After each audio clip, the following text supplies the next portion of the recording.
What's up? I forgot. I forgot what I was doing for a moment. I forgot you could see me. Oh, and now you can hear me. You can hear my echo.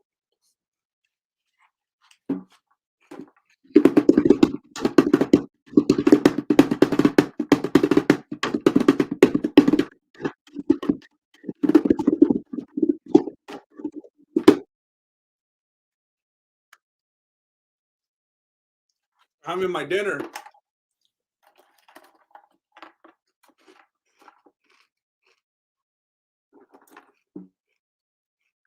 I don't know if you guys get down with these. You know the little part. You know the part that has all the frosting. I wish they would put it on this side. Just put it like all over. Just douse it. I'd like to just put my tongue on that part and just try to absorb the sweetness.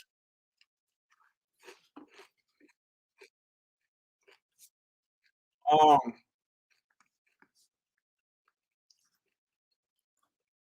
Yes, I'm going to be that guy. Bah, bah, bah, bah. Thank you for being the first one here. You are that guy, and I appreciate it. Thank you for being punctual. Mike Alfieri, can you guys do me a solid? Please go sub to Below the Beanie. This is GM's new channel. We got to support our alternative MMA news community. Yes, it is true, ladies and gentlemen, and everything in between. Um, there is a new MMA news channel on the scene, and it is called Below the Beanie. And it gets you the news real early on, real quickly, real thoroughly. So if you want to come and watch Below the Beanie, and you don't want to see a bunch of fancy edits and stuff like that, you just want to talk to Beanie kind of stuff, then go over there. I think you'll like it. But if you want all the CGI and glitz and glamour and stuff, stay away. I don't want you to mess with my algorithm. But if you just want quick, speedy news, sitting there chopping it up with you kind of style, real laid back and low budget, there it is right there below the beanie. I'm trying to get to 10,000 subs by the end of tonight. Thank you, Mike Alfieri. Come on. What's good? These wheat things, frosted wheat things. New York. Hello to New York. Thank you, Austria Overseas. Thank you. If you like this channel, I think you'll like Below the Beanie, so you should go scoop it out.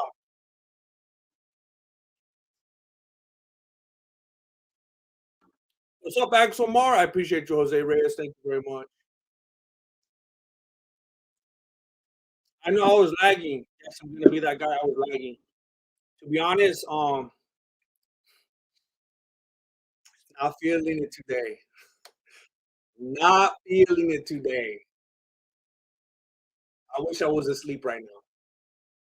And just shut everything down, Just block out everything. Not feeling it today. But if people didn't do things, they weren't feeling it, lots of things wouldn't get done. Imagine when I go to McDonald's and I want some chicken nuggets and the dude's like, I'm not feeling it. And then what? I'm not gonna have chicken nuggets or what? Oh my gosh.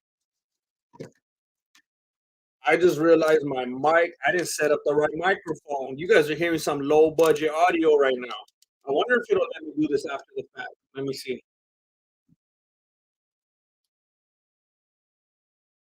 Man, that's terrible. I hope that'll let me fix it right now. If it lets me fix it right now, then I'm impressed with this platform. Right there. There we go. Other part. Jake BB. Hope you're well, GM. I mean, it's relative. It's all relative. There's people starving in the world, and I'm right here with my wheat in, so it's all relative. I appreciate you. I heard that Fedor just got knocked out. I wanted to watch the fight, but I don't have CBS and I don't have access to it, and that's very sad to hear. I didn't even know they made blueberry or strawberry ones. I'm out the loop. The Great Boppolini. I'm gonna be honest. If I understand what you're saying, if you're talking about the Mexican Fight Companion, I haven't. I've had a terrible day. I'm not even gonna lie to you. Absolutely terrible day. Like extraordinarily. um, MMA truthers uniting.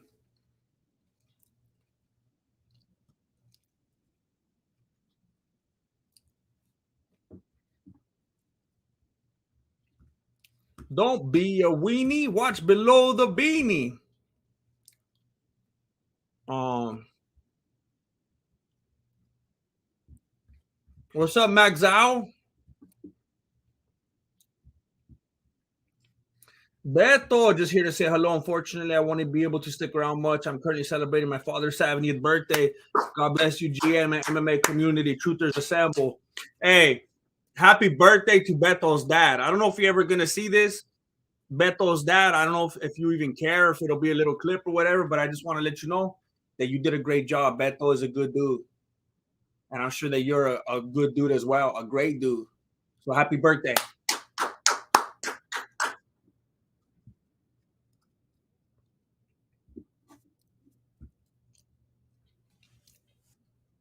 Thank you, Anthony Provencio. Thank you very much. I'm trying to go. You know what? I want to show you guys something. I was so proud of this. I actually have two new channels. Look, let me show you. Look, I'm not even gonna care. I wasn't gonna even stream today until the moment the Derek Lewis fight started. So look, I'm just gonna. If you're mad and you just want to hear like amazing commentary, then there's other channels streaming right now. All right, I'm not even gonna lie. I'm not gonna try to keep it a secret. I'm just blowing off some steam right here. All right, I'm just gonna chop it up until I see Derek Lewis on the screen. If you don't like it, I'm sorry. I'm sorry. Weak things make your throat dry. Look, let me show you something. Let me see if I can fix this. Um,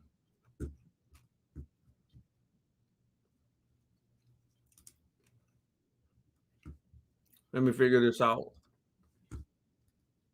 This is very high tech. This is very impressive stuff right here. Hold up.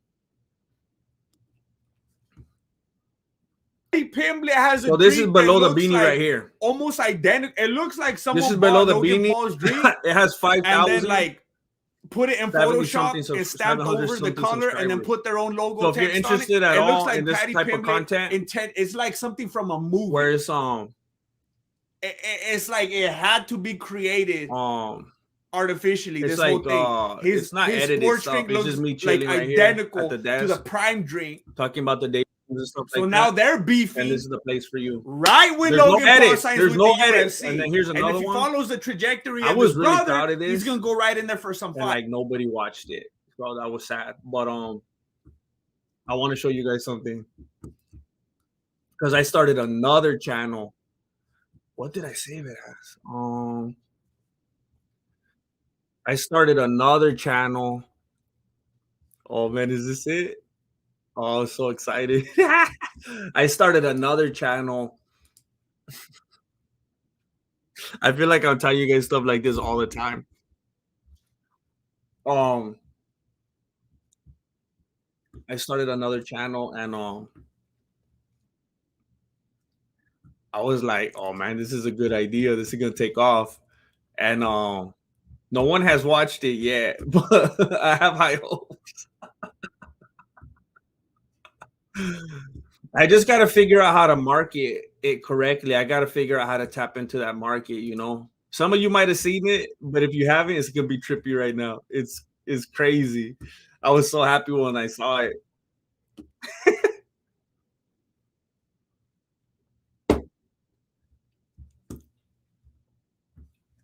I hope that you appreciate that I'm trying my best to harbor and foster a no slurp community. Sometimes I watch some YouTubers and they're doing their thing or whatever, and they got their drink and they're like anyway, and I'm like, oh, I can't stand it. I can't stand it. Sometimes I'm over here like, I'm like, I wonder if they even notice that I got a no slurp policy. I hope you appreciate that. All right, look, scope it out. I hope you enjoy it. La primera pelea de UFC fue entre un... Why isn't it working? What happened?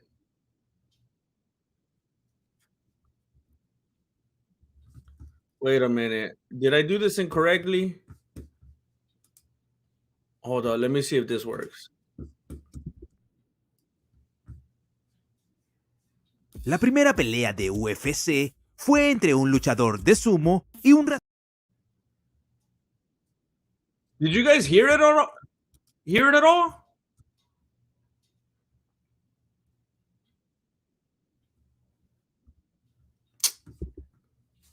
This worked fine last time. What's going on? Wait, you heard it? How come I can't hear it?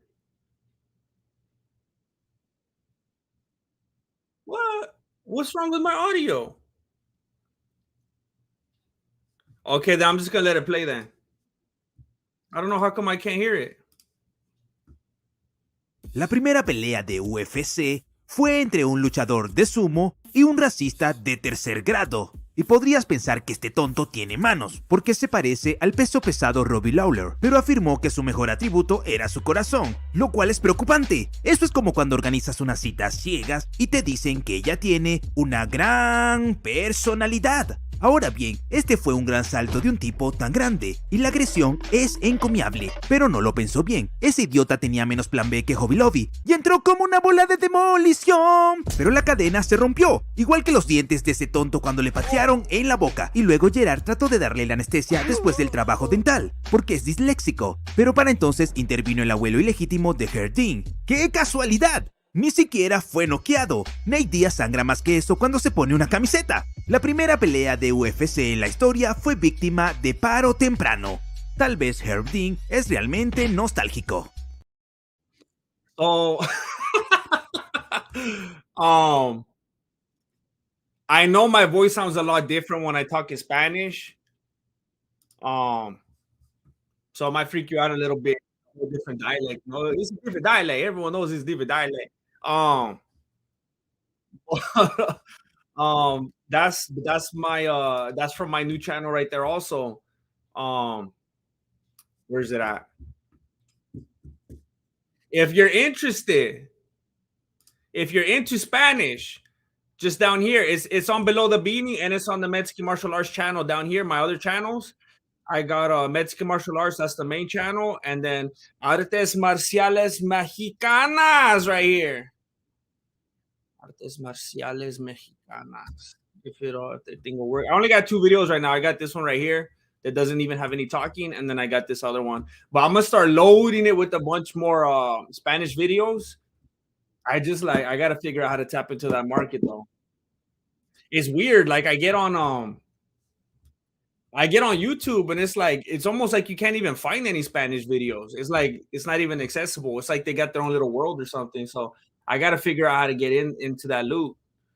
Tyler Johnson, chop it up, bro. I appreciate that. I appreciate that. One of the few people that don't mind. It means a lot to me.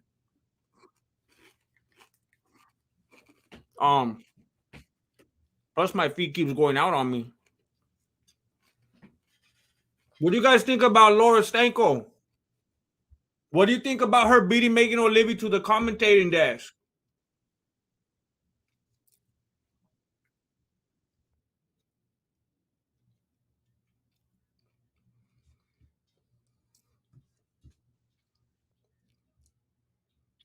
Oh, Michael Fieri, you're a slurper? Hey, look, when I'm alone, I'll slurp. I think it's like a weird OCD thing because, like, I lose my mind when I'm around people and they slurp or like they chew loud and stuff. It drives me crazy. Like when they chew with their mouth open, I lose my mind. And some people don't care, but it's hard for me.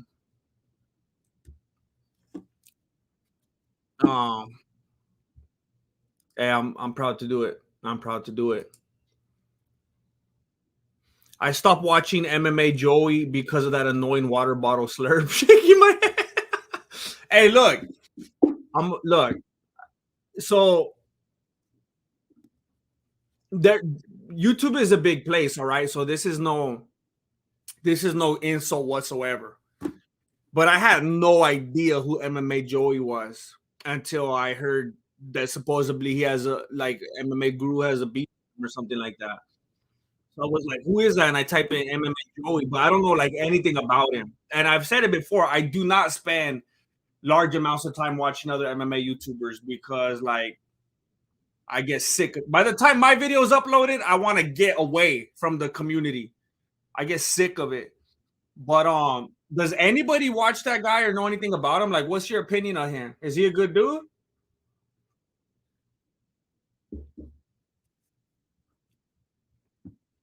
And then someone today in one of my videos, they were like, hey, you're I forgot how they worded it, but they said something like, oh, nice video, bro. You're just trying to copy Savage. And I was like, Savage? Who's Savage? I can't keep up with all these fake YouTube like dramas. So I typed in Savage. No YouTubers came up. I mean, I guess I didn't specifically. Now that I think of it, I didn't search by channel. I just typed in Savage and thought something would come up. But does anybody know who Savage is? 21 Savage, Savage Garden, Ben Savage. But if any of you guys got Mexican homies, people that don't know the art of English, send them to the Mexican channel, the Spanish channel.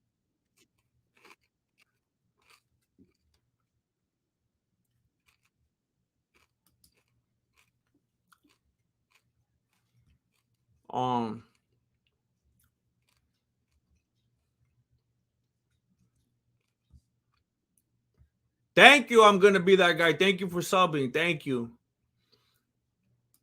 Yeah, I'm trying to get into that Spanish market. Hey, the moment that video was done, the way it played, I don't know about you, but like I even saw someone in the chat. They said it plays exactly like one of those Spanish news videos. Like it just had that vibe to it, like that feel. As soon as it was done and I watched it, I was like, hey, we're onto something here. It felt like something that I would see, like it felt like it belonged. It felt like it could do really well in the Spanish market. I just don't know how to crack into it.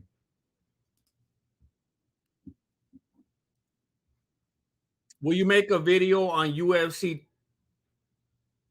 275? Hey, look, it's hard to I don't want to be a letdown. I don't want to be a bummer, but for real, I don't really got nothing to say about it. I mean, if I tried to force myself, it would be just like a big old bummer because I like Glover a lot. I like Glover a lot, and seeing him tap out was like seeing Bryce Mitchell tap out. It was just very disappointing. I felt like it didn't have to happen that way. Just very unfortunate. And I know it's easy to say when you're not the one in that position, but it's like we see fools go to sleep all the time, you know? So when you see some dude that you really are rooting for tap out, it's like, dude, couldn't you just like try to hold on a little longer, like some other dudes that don't tap? Like I said, I know it's easy for us to say.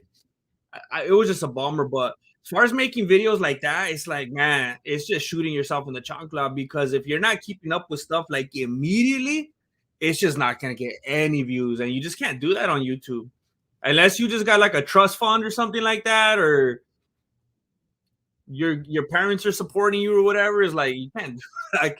It's messed up, like the kind of things you can and can't do based on like trying to just like feed the algorithm. Like right now, I'm doing that series where I'm breaking down all the old scenes, so that's different. I'm doing like a little history lesson. I'm going way back, but I feel like that's better than trying to even go back to like UFC 280 because by now people don't even care anymore. But if you go way back, then there's like a hook to it, you know, like an interesting angle. But it's messed up because sometimes I kind of miss something, it kind of flies by, and it's like, well, I can't go back now. Megan O'Leary was robbed. Megan O'Leary was never your friend.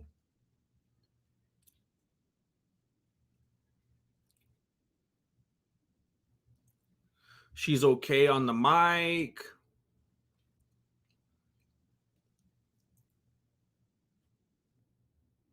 What does that mean? I never heard that term. What's a 304? Um,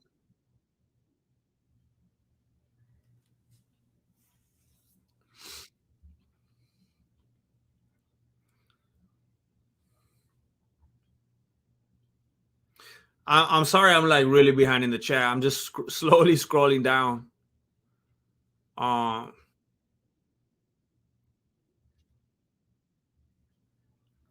Sank watches you. Sank.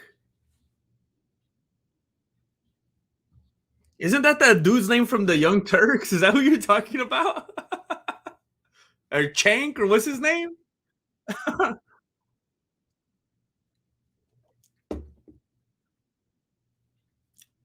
Great guy, never met him. Chank is an idiot. Why does everyone keep talking? Isn't that the Young Turks dude? Yeah, Chank Uyghur. Uyghur? I don't know. Um,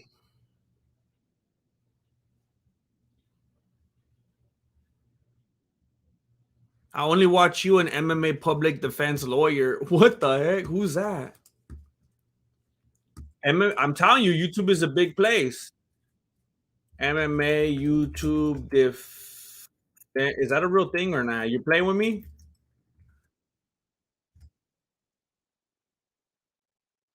You're playing with me. What does that mean then? Um,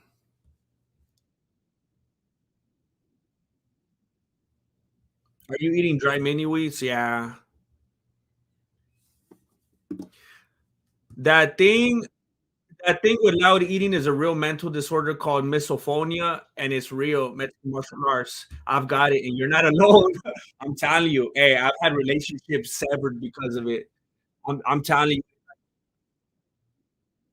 It drives me insane, and I'm just sitting there scratching my beanie, like you could eat that very thing in your mouth with your mouth closed. The same thing, you could enjoy it, and you could digest it and everything, also with your mouth closed. Did you know that? Like I can't get past it.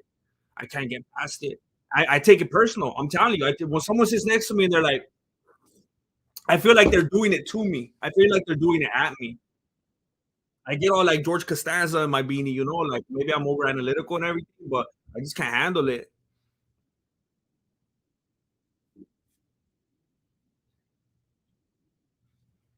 Um, what's your opinion on John Jones versus Serial Game?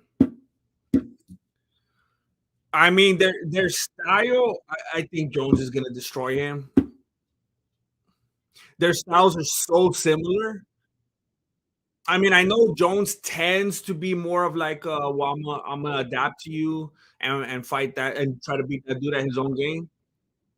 But I think at their core, they're kind of the same. Like, I'm gonna use my range and I'm just gonna strike and keep distance and strike and keep distance and strike and keep distance. But what Jones has over him is also the wrestling. I think Jones has. I think he's gonna beat him.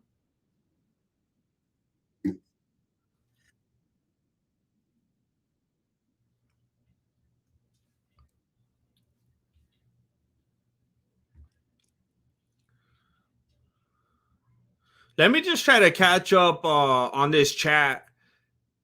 And if you said something that you want me to see or address, then just try to put it in again because I need to try to catch up on this chat. Do the do.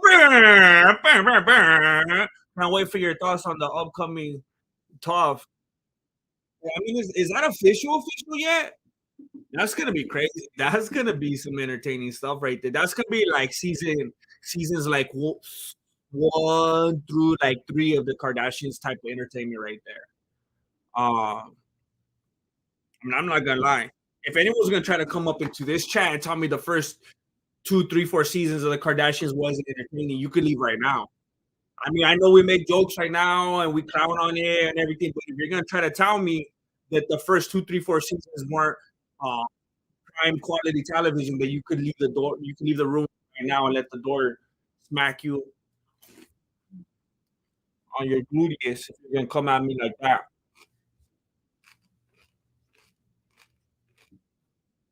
But I'm excited about that. That's gonna be funny. I'm looking forward to that.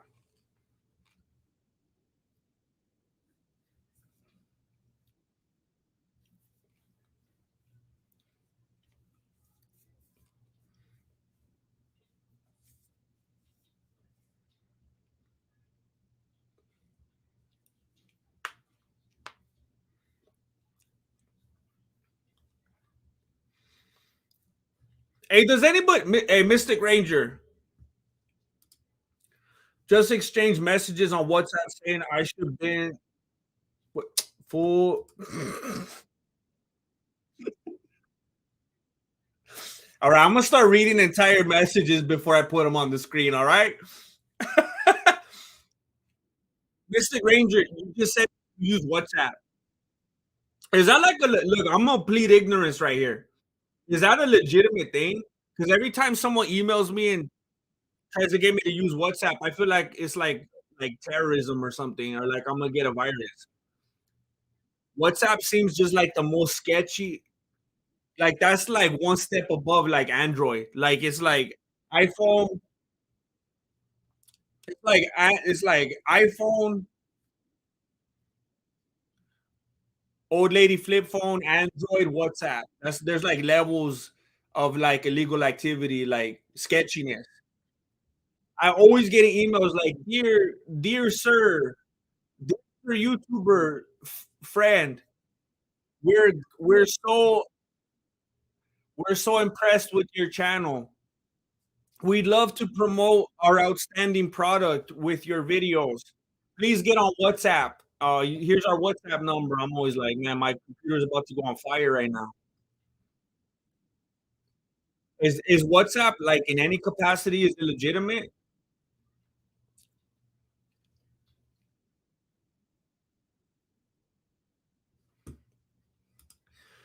It's even worse since you know you're being irrational at the same time, so you want to force their mouth shut whilst being a good person.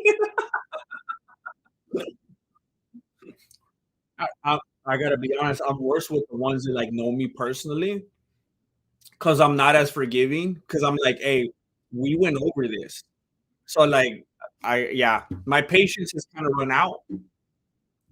Because like I feel like I got, I mean, if there's two fools eating and one of them has their mouth closed and the other one's open, only one of them's eating like an animal, right? Like I don't think I'm whatsoever in any way, in any percentage, any wrong. If there's full A and full B and they're both eating, this one has his mouth closed and he don't slurp, and this one chews with his mouth open and he slurps. Only one of them is an animal. So I got to the point where I got no like I got no reservations about it. Yeah. It is harder with people that you're not that close to, though. That's how I feel with other people. What do you think about Stipe Muchacho and these guys?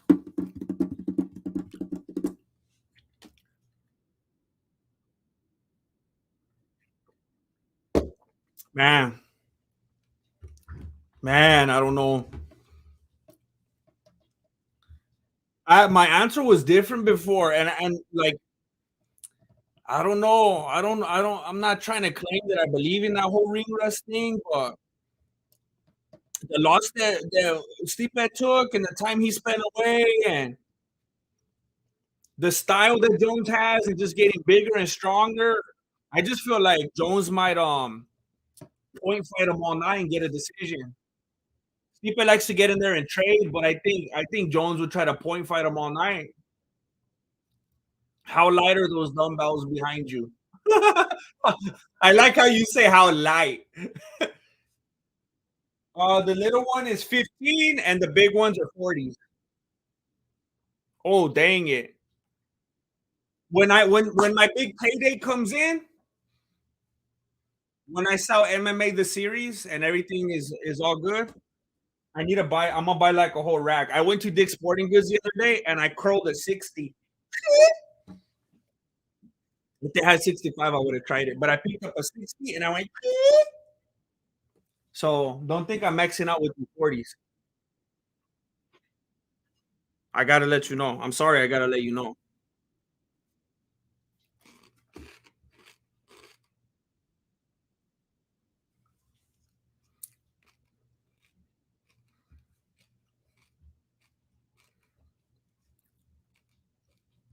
What's up, Generation Lost 92? Andy Wango staying and bang.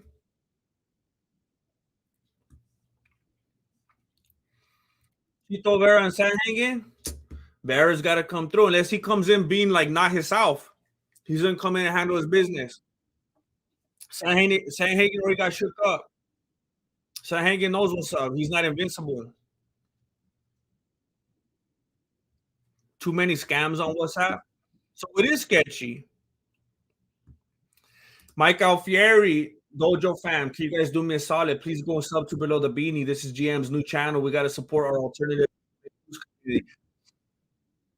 Hey, I would, I'm not going to be trying to disrespect. There will be no disrespect for Mike Alfieri on this chat. If you want to subscribe to Below the Beanie, my other channel, there's the link right there. You can subscribe. You guys will enjoy it. Thank you, Mike Alfieri. Man, one of these days I'm gonna catch up.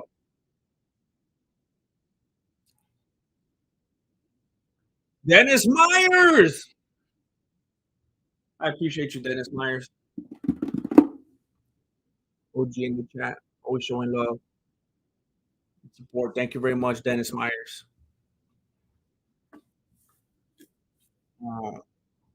I'd only communicate on WhatsApp if I knew the person in real life. I don't think anybody that I know in real life has ever tried to communicate with me on WhatsApp. Kusiche! Thank you for joining the YouTube membership. Scope the membership tab for extra content. Thank you. I was just thinking earlier today about how I need to get on there and do some more of the commentary on the old videos, put some extra content on there. A week or two ago, I put kind of a long video where I was just like talking to you about some real stuff, and then I posted like a song or something like that. Going back to my roots a little bit.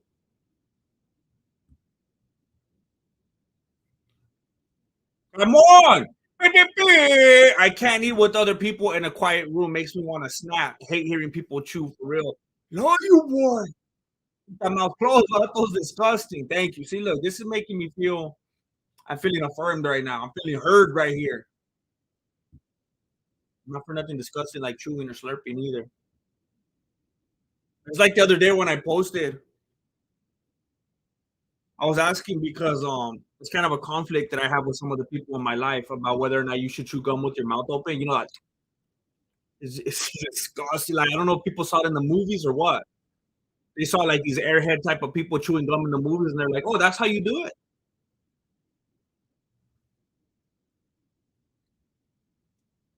Why is this card so late, GM? I don't know, but it's annoying. I was talking about it earlier.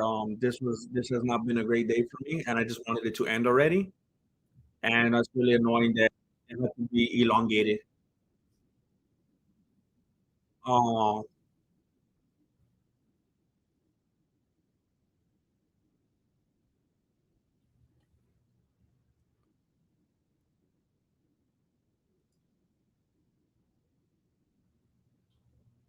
I'm so confused, Mike Alfieri. What's the Nightbot? I'm the Nightbot. Hey! I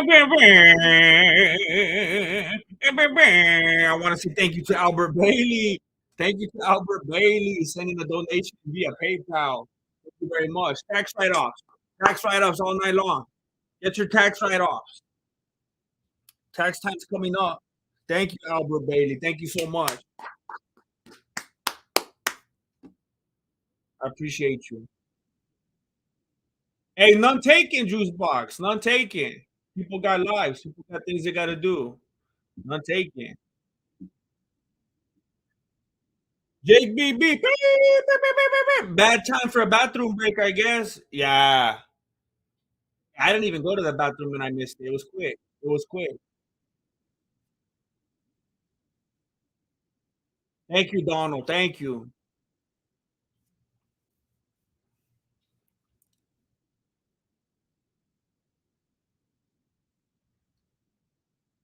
Gum should be illegal. Dang, you don't even like gum, period.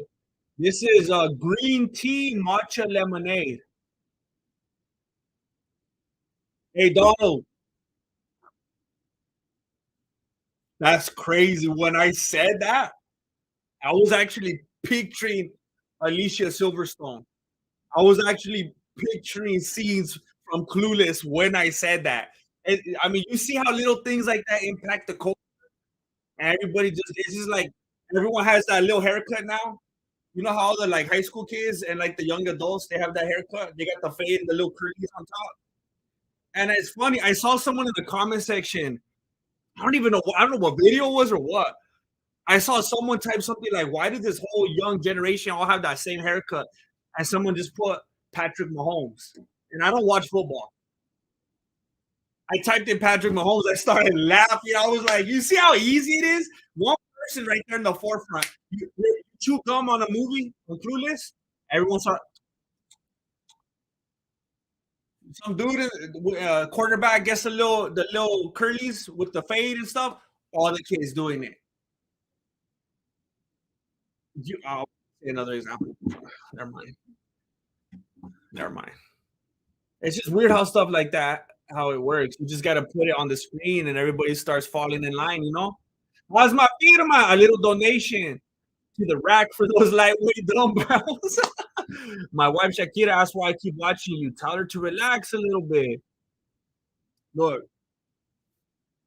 look, Shakira.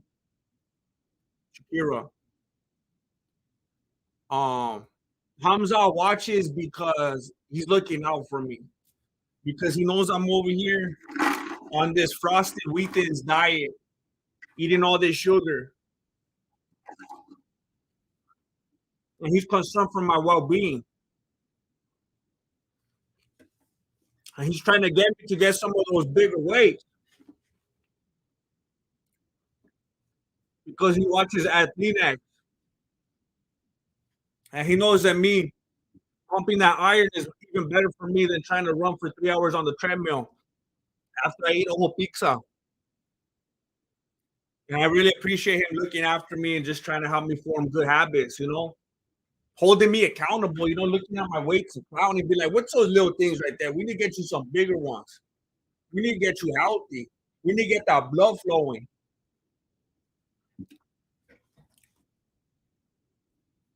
And I appreciate him very much. So I would never come at you like that, Shakira, and tell you, relax, Shakira. I would never do that. That's not my place.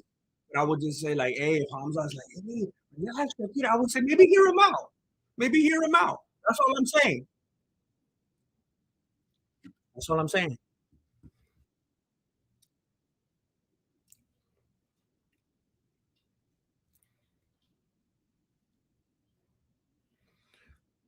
Are you drinking a kamikaze? I don't even know what kamikaze is.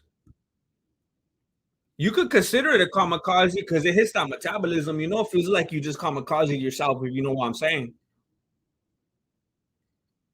You know what I'm saying.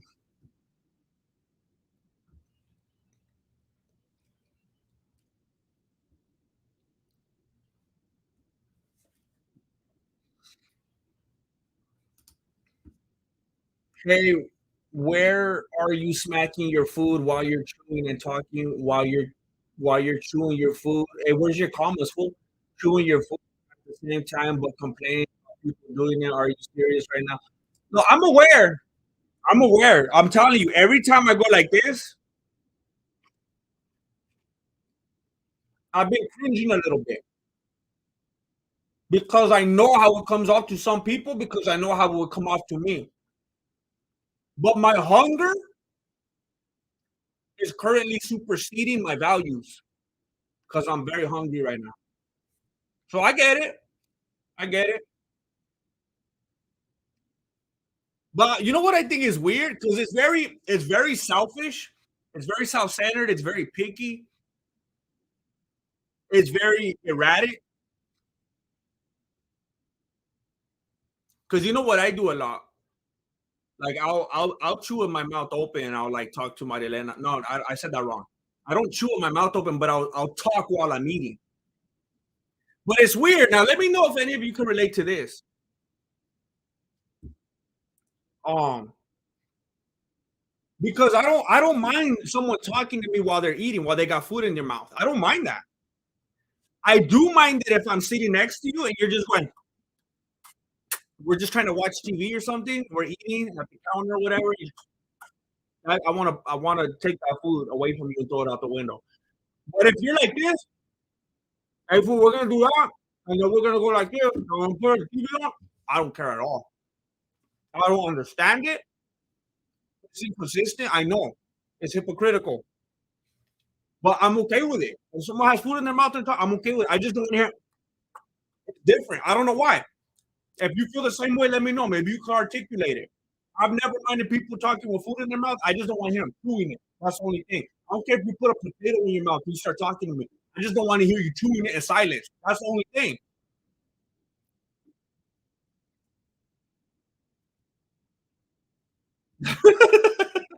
That is not as bad to me as poor grammar.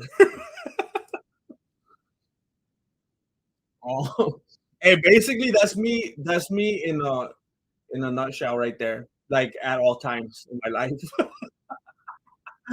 unfortunately. Oh, I hate when that happens, John Kleemeyer.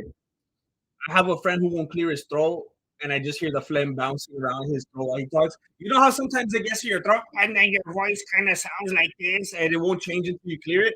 I hate when that happens to me, like mid sentence, and I want to finish my sentence. If I could see the food in your mouth, I'm going crazy. Yeah, that's pretty nice.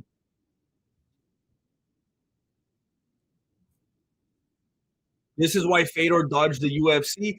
Dang, like that. Dirty vodka. Have you tried to grow a beard? I've never legitimately tried to grow a beard. I just hate shaving. I hate shaving. I can't. It's just like moments of my life gone. I can't stand shaving. So the only time I've ever really had significant like it's just because I didn't shave. I've never actively tried to grow them because I know I'm not. It's just always very like thin. So it just looks gross. I have them.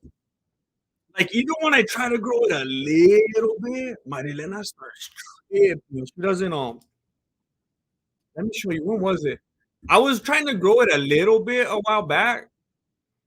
I really wanted to try to do like a thing, and I kind of liked the look that I was getting, and Marilena was not down with it. Um,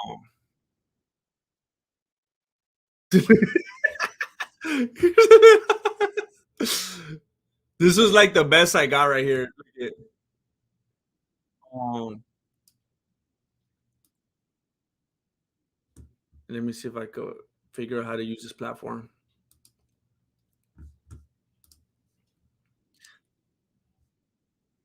I didn't grow like a beard, but like this was like the little something I had going for a while. And Marilena was like, Chale. That was the best I could do right there.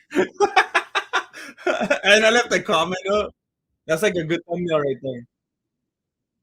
I liked it. I was feeling that. Marilena did not like it. I wanted it to just grow in. I was trying to like Sharpie it in like certain places, but she didn't like it.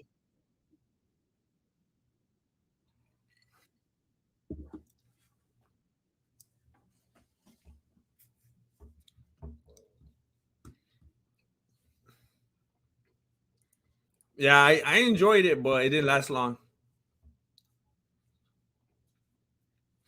When I have a beard, people actually stop me and say, "Wow, nice beard."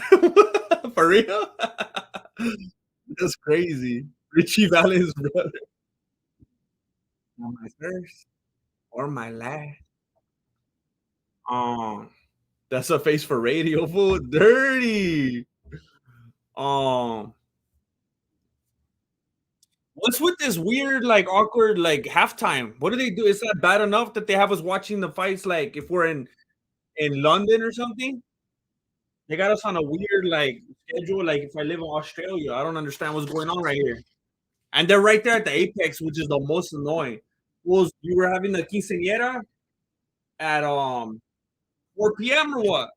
You had to rent out the venue. That's why we gotta start the events this late. Right there at the whole place. And we gotta start this late. It doesn't make any sense.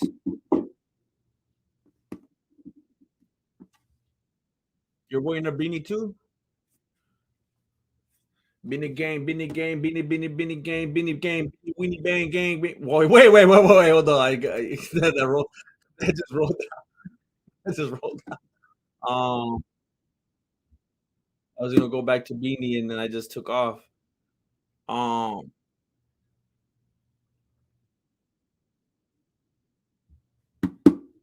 Derek Lewis has to go to the bathroom.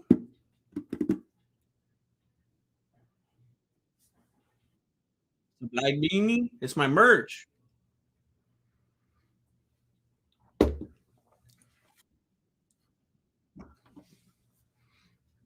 You from Boston? Boston. I'd like to go to Boston someday, where everybody knows your name, and they're always glad you came. You gotta be where you can see. How's Laura doing? I think she's awesome. Much rather have her than DC.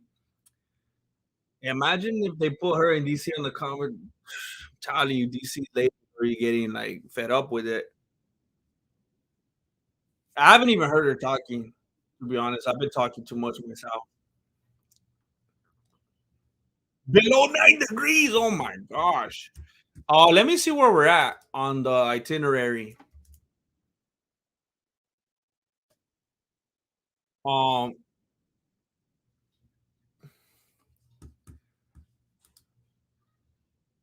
I can't do this, man. I don't know how much longer I could last. We got 2 whole fights left in the prelims. What are these fools doing? We still gotta watch Lee Jong. Look, I'm not trying. Are they in Korea? Was I wrong? Are they at the Apex or are they at Korea? I'm reading these names and it's like they got like the whole cast of BTS right here fighting, duking it out. It's like a tour car.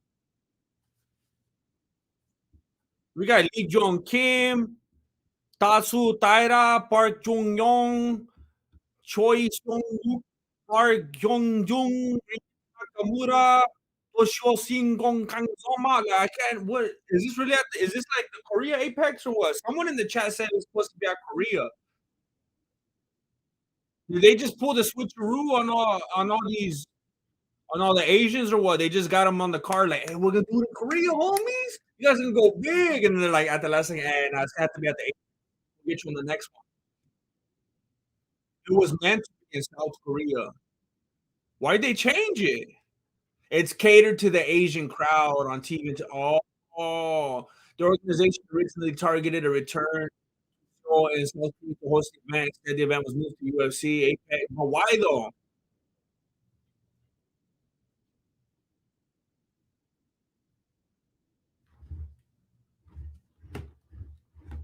The Asian invasion. Dang.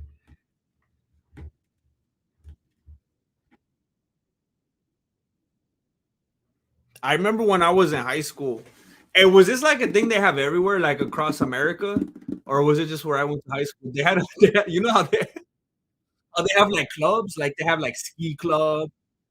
They had like chess club. There was a club. I'm not even lying to you. I'm not lying to you. They had a club called Asian Awareness. Did any of you ever have a club like that at your school? Literally, I'm telling you, it was called the Asian Awareness Club. And I had a homie that was in that club, and he was Mexican. And I was like, and I would ask him, I was like, what do you guys? Do you guys go look like for Asians, like Pokemons or what? Like, you be aware of them, or like, I don't get it. I didn't understand it. Like, that's a weird name. Like, someone put right here the French Club. I would understand if it was called like the Asian Club, but it was called the Asian Awareness Club. I was like, you're just trying to sit in there like and be aware of these fools around you, or what? Like, what are you guys doing there all day? But I guess it was like trying to just be like maybe like aware of culture and learn how to appreciate it and like grow an awareness for their like whatever, but it just didn't sound right. I'm aware.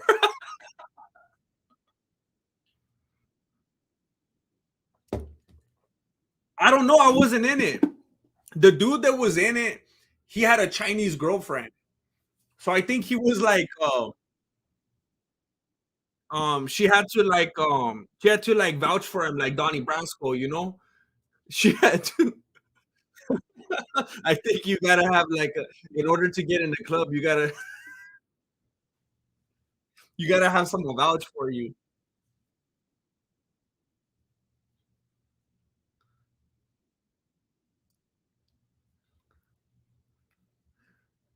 Um,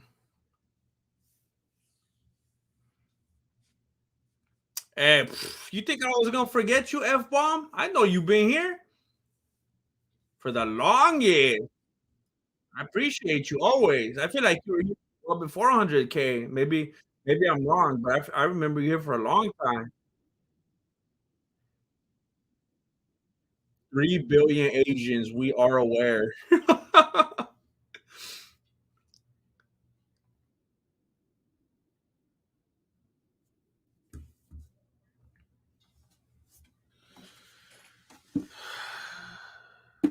Man, I'm falling apart. I'm falling apart. I don't know how the Asians do it. They must always be tired. I ain't gonna say it, but I know what you racist fools are thinking right now. I ain't gonna say it though. Stop it. Stop it.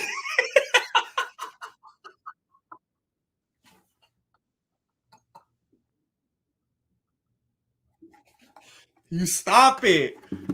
Stop it.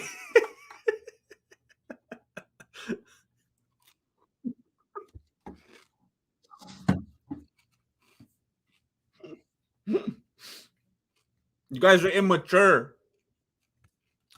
Stop.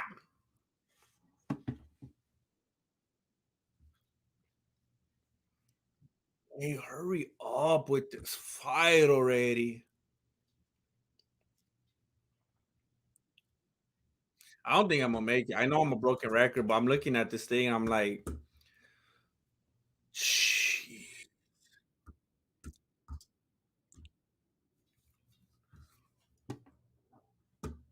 I'm feeling like Dustin Poirier over here. I'm not in love with this card no more.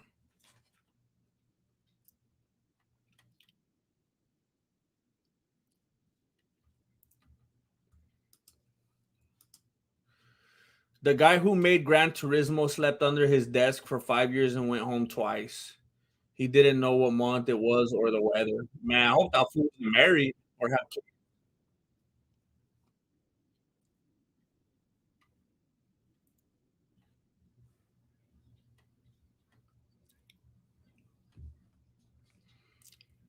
'What time is it? Where I'm at, it's 9:06 p.m. Would you rather watch the rest of this undercard or round one a power slap? I'd rather watch them just talking about power slap than the rest of this card. I'd rather watch other YouTubers talking about how much they hate power slap than watch the rest of this card. Bro, the people says every chat is racist as soon as you talk about someone else. I could understand that. I don't get commentators who keep messing up fighters' names. Like, it's your job, dude. Do your homework. Am I wrong? Yeah, I get that. Like, people who do it professionally, I get that. I have a song recommendation. I know you love your cafe jazz, and it's along that vibe.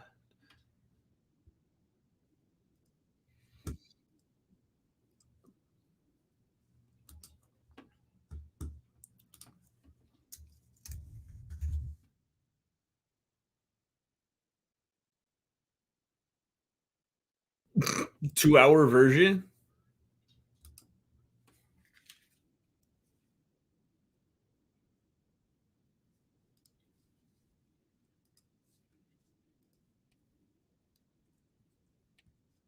Let's skip around because I'm gonna get copyright claim, but I'll have this open for later.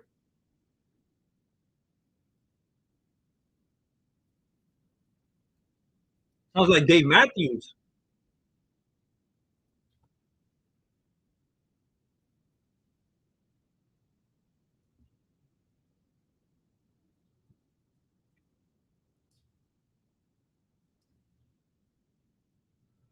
I like that. I like that. Thank you for the recommendation. Sometimes it's nice. Sometimes you gotta have stuff like I know the way that my brain works. You gotta have stuff that has no lyrics sometimes, so you could just zone out and just like do what you need to do and not get so distracted by lyrics and stuff like that. Daniel B. Ingo, thank you for the contribution.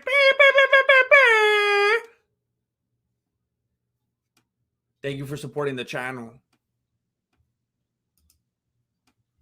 Thank you, Daniel.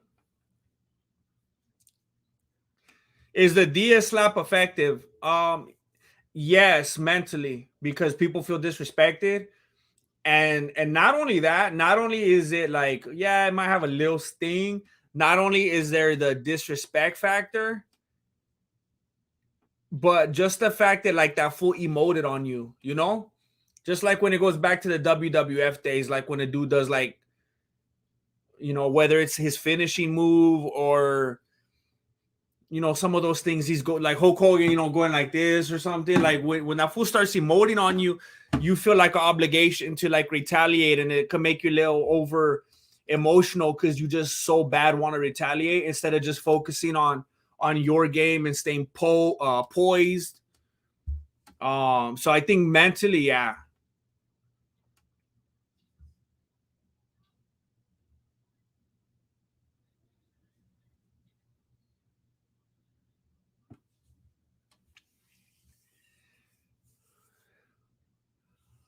I know it's true.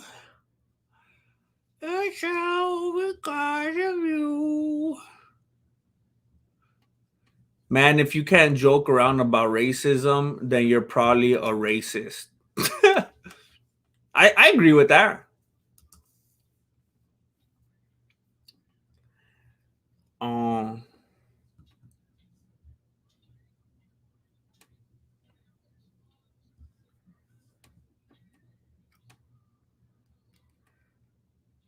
You got 100 on Lewis by knockout? Dang.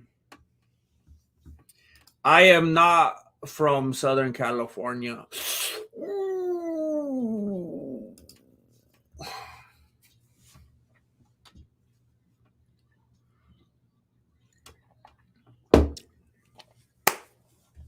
The Korean Tiger. That doesn't roll off the tongue, you know? The Korean Tiger.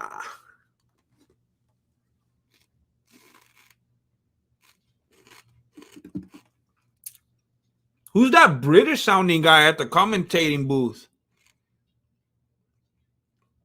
Oh, I already don't like that guy. Who is that? Lewis gets stopped in the second round.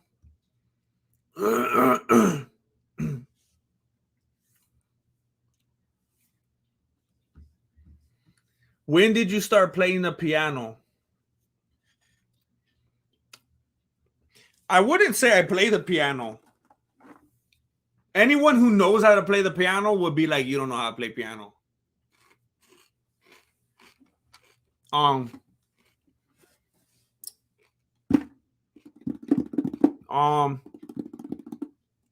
The first time I ever even learned a chord on a piano, I think it was like where everybody starts, the C chord. I was probably in like 9th grade. I was probably like 14 or 15 when I learned what a C chord was. And then they taught me, you just keep moving. Here's, you know how, like, you know, all the way up to G, A, B, C, D, E, F, G. Here's C. And then you go 1, 2, 3, 4, 1, 2, 3. There's a C chord. And then what's after C? D. Okay, then you go 1, 2, 3, 4, 1, 2, 3. There's a D chord. And then there's E. And then you go 1, 2, 3, 4, 1, 2, 3. And there's an E chord. And you just got to keep moving it down. And then that's the chord. And then you just find the bass. And you just go boom, boom, boom, boom, boom, boom, boom. Just basic. That was like all I knew how to do. And that's still basically all I know how to do. I just play the chord. and then I just kind of play different fingers of that chord. And then what I've been doing lately, I've been trying to familiarize myself with the scales. Because before I would just play like C and the C bass. And now I play like the C bass, but then I also play other bass notes within that scale. And I'm like, dang, it's starting to sound like music. But I'm not good by any means. I just like doing it. Matthew Elliott.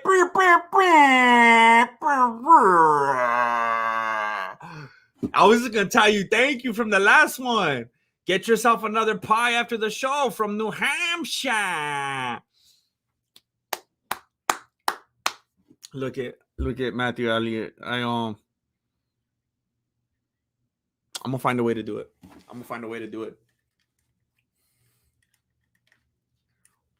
My burner went out on my water heater, so Marilena's probably gonna want me to prioritize that. But I'm gonna tell her, look, you gotta spend money to make money. So I gotta eat this pizza so that I can have the energy. It's just like when you're playing The Sims. If you don't take your shower and eat and go pee and stuff like that, you're not gonna have the attributes that you need to go to work. And so I gotta tell her, like, it's a cycle. It's a circle of life. You got to work the pizza in there to get the other things done, you know? I took a cold shower today, but I'm just like one of those influencers on YouTube that wakes up at like 5 in the morning, takes a cold shower. I woke up at like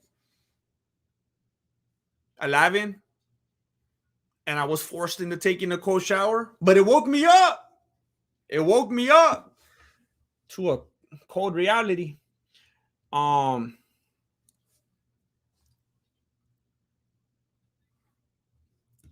What's up, Kyle Smith? I appreciate you. And for real, F-bomb, like the Undertaker, I always like that. Or he put Death Valley on. But I feel like at some point he did that and other people would do that. I always like that. It was like all mysterious. Like, man, what are they hiding? How do you feel about ceviche? I don't like seafood. It's nasty. Okay, I remember one time, I felt like I was kind of catfished, you know? Someone put some ceviche down before me and I didn't know what it was. And I put like lemon and I had like a tortilla chip and stuff. And the couple bites that I had, I was like, this is cool. Like I was getting on board, but I think it's only because I blasted it with lemon anyway. And I could eat lemon like an apple. I just like lemon. And then they told me after the fact that it was seafood. And I felt like I was going to throw up and I was very frustrated and irritated. But like, it's like, I don't even know how to answer that. Just like the fact that it's seafood, nasty.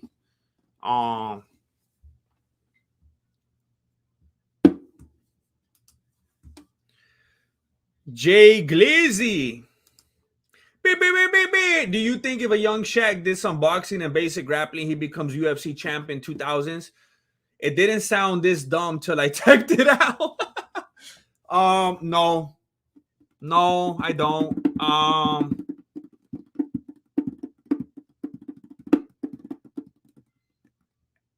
just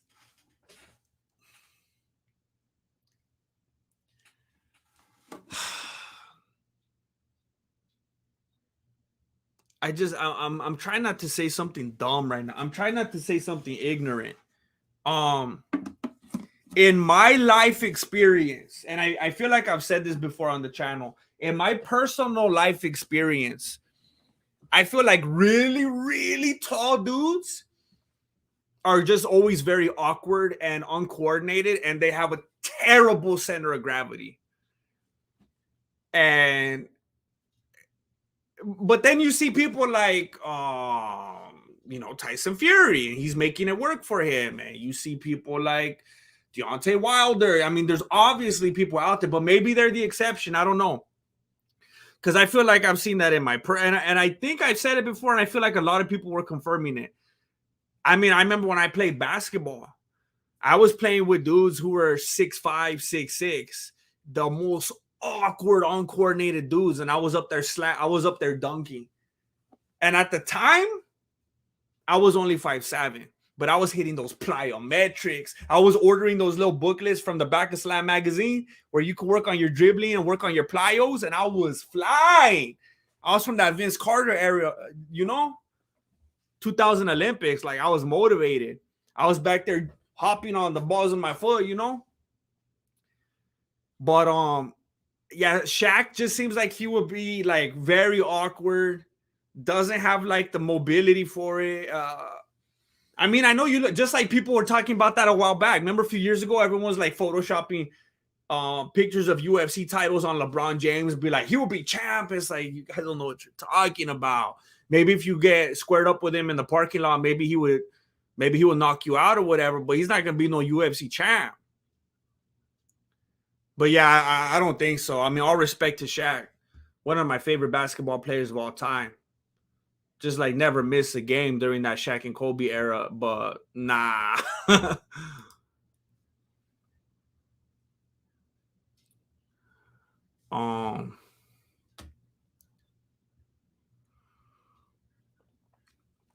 Thank you, Albert. Thank you. I'm gonna try to keep doing my best. I'm enjoying it. I wake up at 5 a.m., take a cold shower, and then watch Netflix until I started watching this stream. That sounds nice. Except the cold shower. I'm still traumatized. Hey, Donald, it could be both. It could be both. I'm right there with you.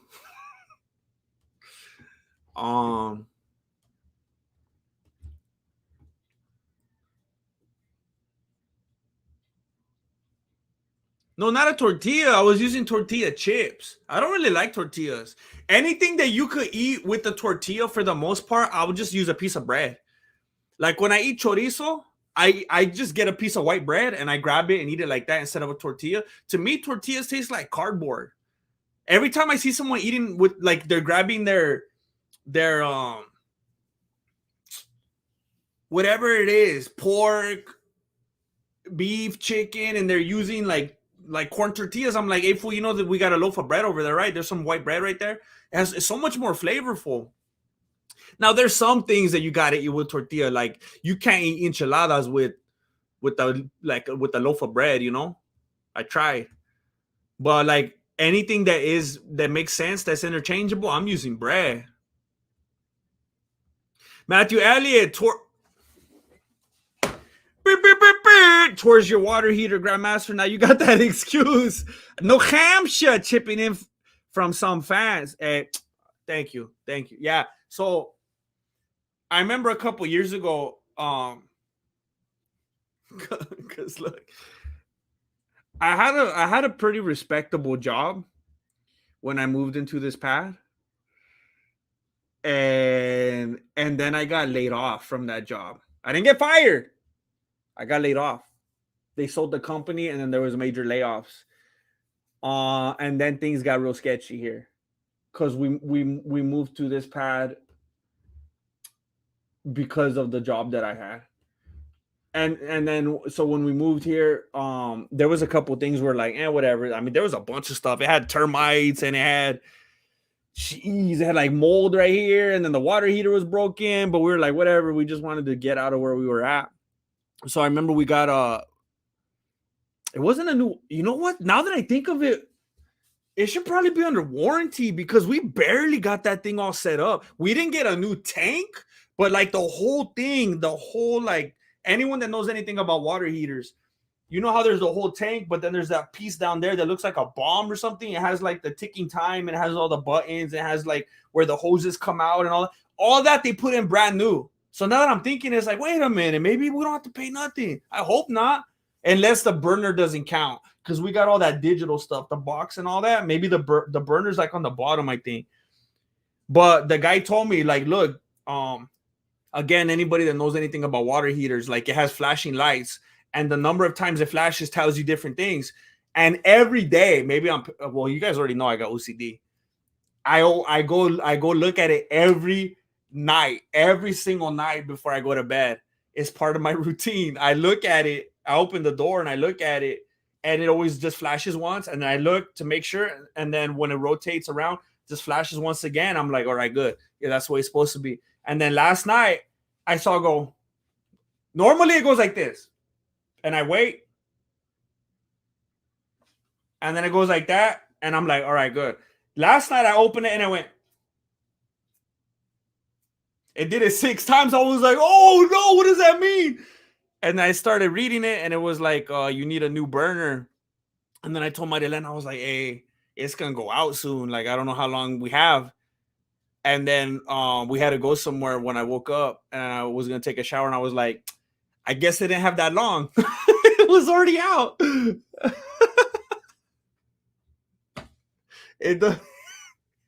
You can't write this stuff, man. You can't write this stuff. I'm feeling like Rocky though. I feel like I think something's about to happen. I needed to. I'm like Sylvester Stallone over here. I'm about to sound my dog.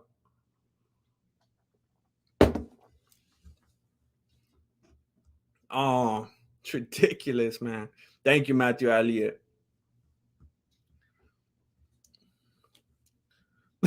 Lance Storer. 6'7". Can confirm no coordination. What do you think about the MMA holes? I can't stand those fools, to be honest with you. I can't stand those fools. Like, I tried watching them a couple times, but they're like crazy annoying. I'm telling you. Crazy annoying. You know what? You know what I think is very interesting? You know what I think is very interesting? That dude, Moss, what's his name? That dude Moss that is always like trying to talk papas about the MMA guru and whatnot. And I just think it's very, very, very interesting because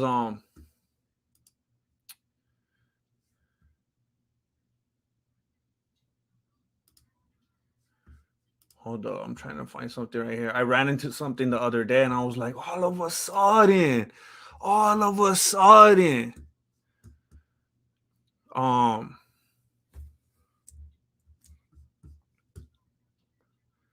that dude, that mossy fool, that mossy looking fool that's always running his mouth and everything, talking about the MMA guru and clowning and stuff like that. Was what the heck happened right there. Clowning on the MMA guru and stuff. And I'm not like a guru fanboy or nothing. I got respect from and everything. But that dude Moss was just running his mouth and trying to expose the MMA guru, and then I found this. And I was like, what's that? I was like, what's that on, Moss? What's that on? It reminded me of that one thing from Mad TV with Arnold Schwarzenegger. I'm you. How am I me? I'm you. But you're me. I'm you. But I didn't understand it because he's always trying to expose it. It's like, what about this right here? Separated at birth. Separated at birth. I don't even know which one's the original at this point. I can't tell which one's the original. I've seen the picture circulating with the MMA guru. I've seen the picture out there, people trying to clown and be like, look, we exposed him. We took off the beanie like if that fool was Rey Mysterio Jr. But look at this. Which one came first? The MMA hole or the guru? Which one came first? The chicken or the egg? Someone explain this to me. Which came first?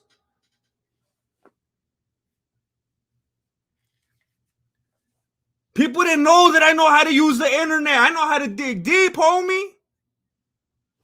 I went on that incognito.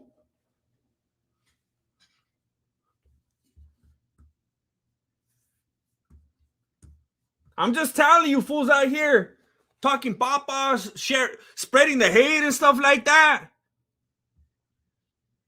What are we talking about here?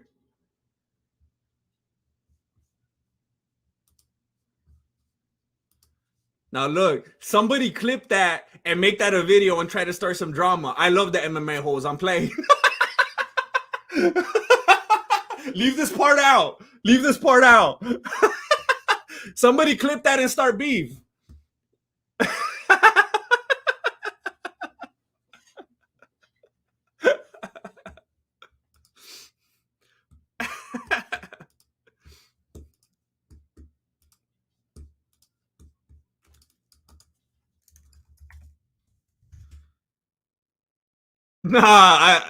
I got love for the MMA hoes.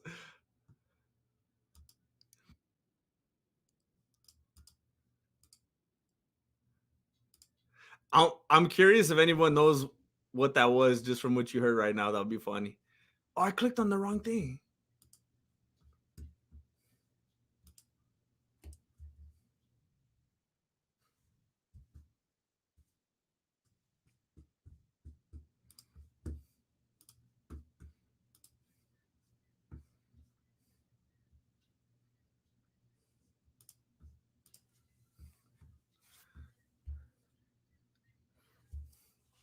And what's up with this right here?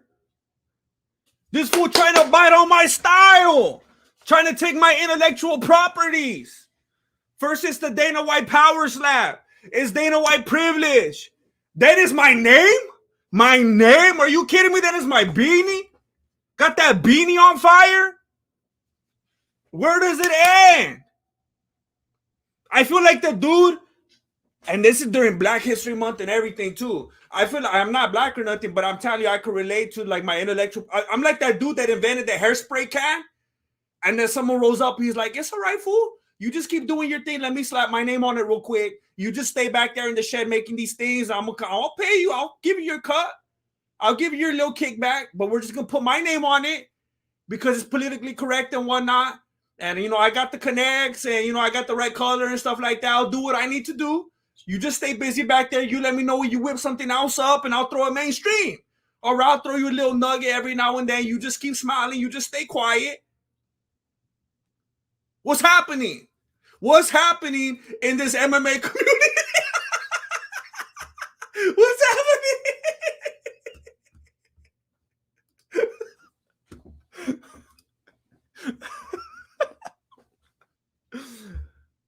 All right, so clip that. Clip that. I also love Jesse on Fire. I'll just play. Look, I got nothing but love for Jesse on Fire. Nothing but love for the MMA host. Nothing but love for the MMA guru. But the Weasel is a punk. And I'm going to be declaring that till the wheels fall off. All right? I got love for everybody in the community, but the Weasel's a punk.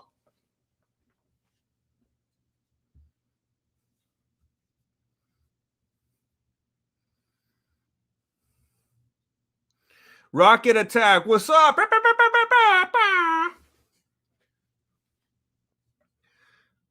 Thank you, Rocket Attack. I appreciate you. Thank you for coming through and supporting.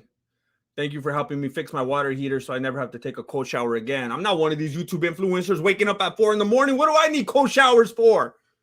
What do I need cold showers for? That's like one of my only retreats, getting to stand under the hot water for 45 minutes. Trying to blast all my cares away with the hot, steaming hot water, giving me 4th-degree burns and whatnot. I'm over here taking cold showers like an animal. They culturally appropriated the beanie. Yeah, I really enjoyed being doing the corroboration with the MMA holes and everybody. It was an honor to be asked.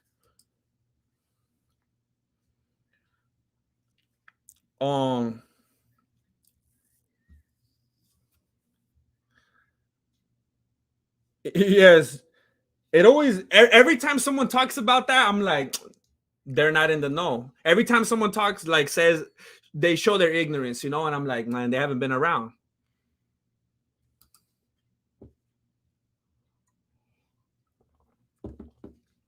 Thank you, O2AU. It was fun. I was like, I'm not big on corroborations, you know. I'm kind of like, I like to lay low. but I enjoyed that. The Derek Lewis fights ain't gonna be on. It's not gonna be on until like 1 a.m. It's ridiculous. For real, I'm gonna be surprised if I'm still here. I don't think I'm gonna hang in there that long.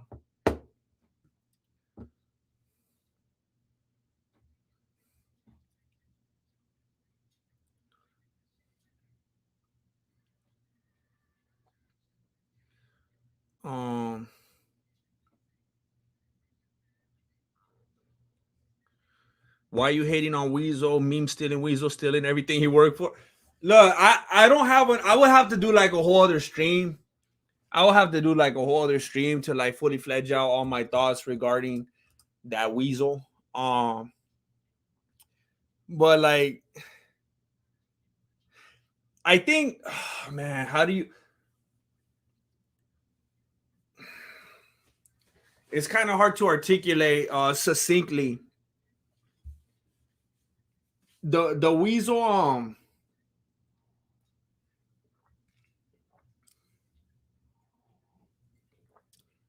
I don't even know if I want to articulate it at all right here, to be honest. I feel like his style is kind of disrespectful to the game, to the hustle. I feel like the Weasel style is very similar to the freebooters, who don't really put a lot of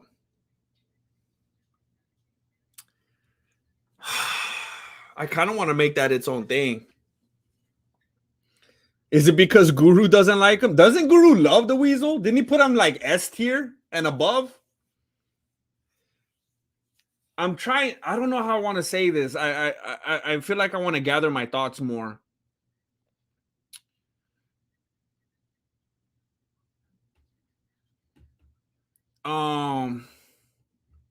Yeah, Guru likes the Weasel. I used to think he didn't, because I thought he said something that sounded very anti-Weasel, but then it sounded like he really liked them.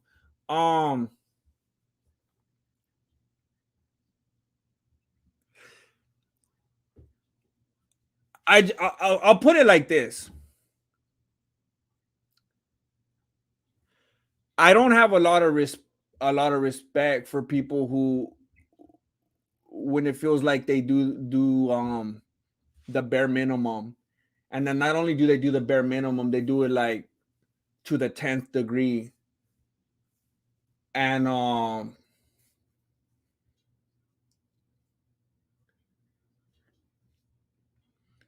it kind of feels like he came in at a time where he kind of got his thumb on the pulse of what was going on, kind of threw his self into the zeitgeist and kind of established himself no matter what he's putting out. And oh,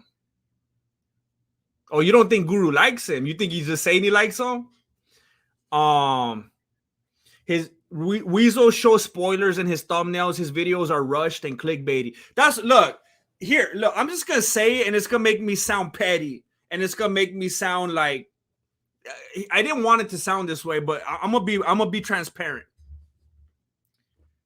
My biggest problem with the Weasel is I know what it feels like to spend hours upon hours upon hours putting something together that feels really tight, and it's got its cuts and it's got its edits and its photoshops and its cutaways and its jokes and its narrative, and it comes back around and callbacks and all these intricacies. And then you got this other dude that's basically just kind of reiterating and saying what we all just saw, like 10 seconds after the event, just to be first to it. It's almost like it's almost like if I'm in this room and I'm building this amazing project and I'm working on it for hours upon hours, and some dude came and peeked in the shed, and then he ran to the market and told everyone the idea, and they're like, "Oh, good." And it's like, fool, first doesn't mean best, it kind of seems like a living hack, like a living cheat code. And it just seems like, man, it kind of I feel like what he does, it forces others to skimp on creativity because you learn the way that YouTube works that it's all about being first. And so therefore you got to skimp on creativity, you got to skimp on quality, you got to skimp on story, you got to skimp on production and just be first. And then when you play that game, then you got people starting to tell you that you're lazy because your quality is declining. It's like, well, I got to play that game because while I was working on this masterpiece over here, this fool already released 14 videos about the exact same fight.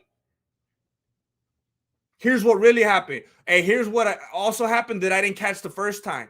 Hey, here's what I now realize after watching the fight again. Or here's what other people are saying. It just seems like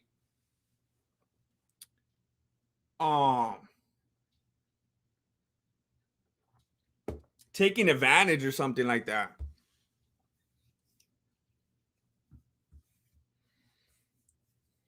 Mariana Zorin. Mariana Zorin.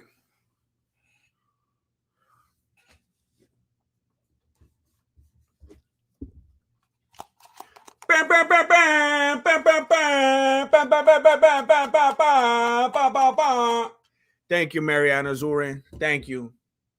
And look, she don't even have nothing to say. She don't even have anything to say. It's all about the gesture. It's all about supporting, contributing, helping me do what I do.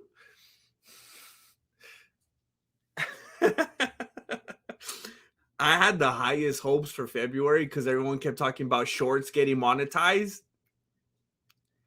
I had the highest hopes. Let me show you something. Let me show you something depressing right here. I had the highest hopes about my shorts.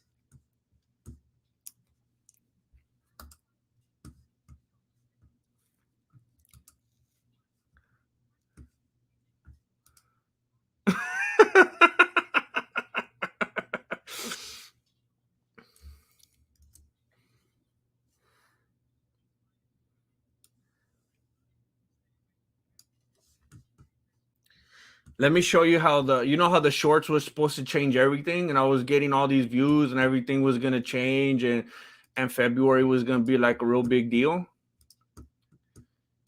I learned that where did it go?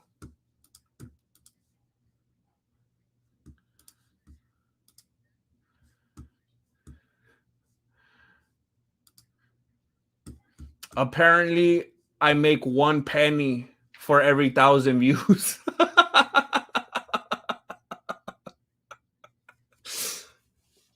Apparently, my revenue for every 1,000 views is 1 penny. 1 penny.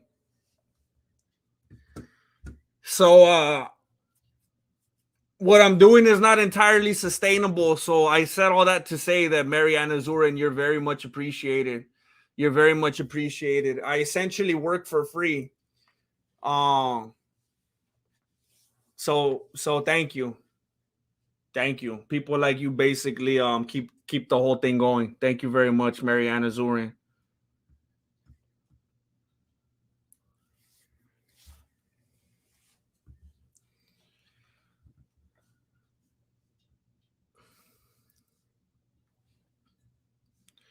Well, it's not only that. I mean, he has like the worst takes. He has like some of the worst takes in MMA. I mean, the biases that fool has, and the fighters that lose that he says actually won, and all that. It's just always ridiculous. I mean, it's not like I said. It would take a whole stream, but like, I just gave you like the most guttural one.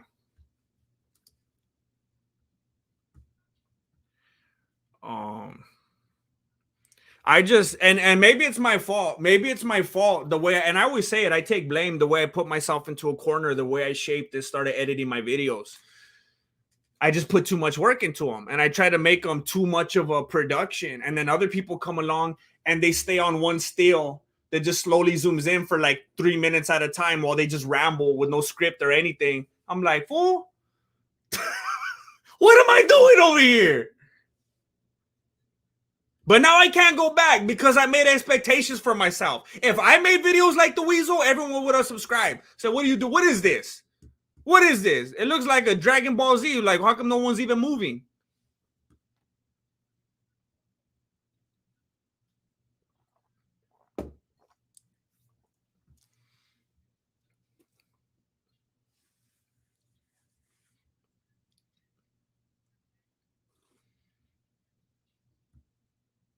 Chael Sonnen just trashed in and out. What did he do? What does that mean?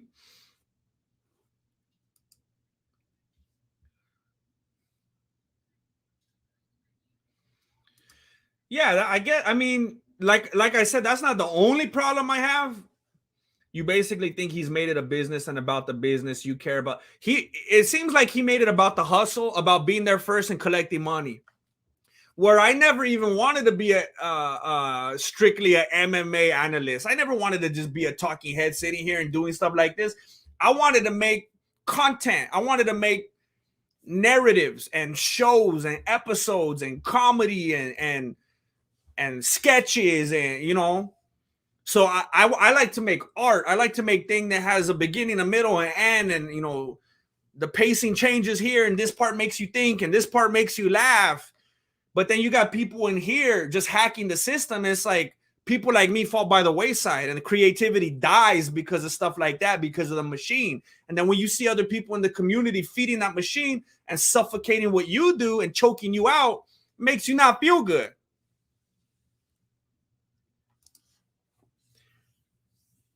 What's up, Liam?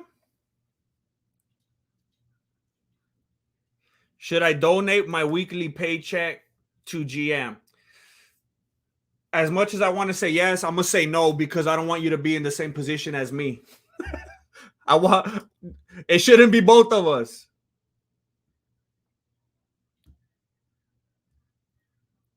GM, will you be releasing any music anytime soon? I still listen to the Woodley remix you dropped a while back.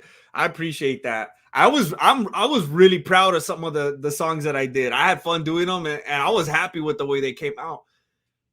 It's very weird that you say that because I was actually really thinking that lately. I don't know if it's gonna work within some of the time constraints I have because of something I'm trying to get out very soon.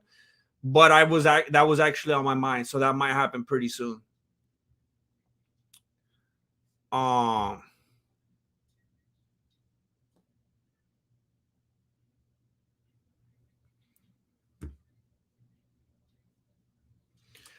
So basically, you think the Weasel makes MMA content watered down and doesn't focus on creativity as much, which is just giving the community. Look, I don't want to be like.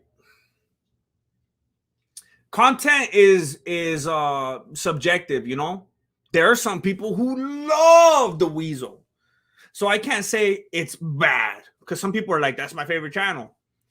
But yeah, like what you're saying, the way I happen to feel about it is like, yeah, like this is what it is. Let's say I was the Weasel. I'm watching this event, and the moment it's over, all right, what's up, guys? Okay, so there was this fight, and this dude punched this dude, and that was a good punch. And then this dude also did a lot of these kinds of punches, but then that happened, and then this dude kicked him. And look, if you look really closely, it actually was a kick.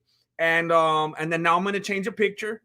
Okay, look, and then here's what, and then, okay, 10 minutes have gone by. Okay, let's make another video about the same thing.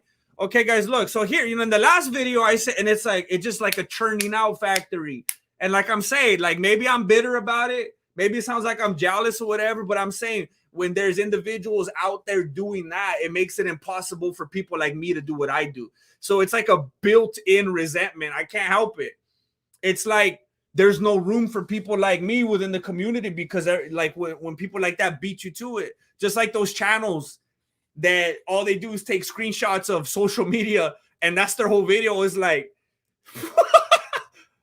I mean, I could train my golden retriever to do that kind of a video.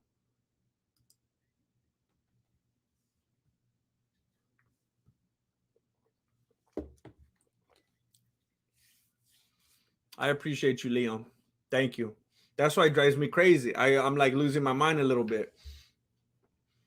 I'm just always like I'm a fool. How am I still doing this? I'm just going round and round and round, and to no avail.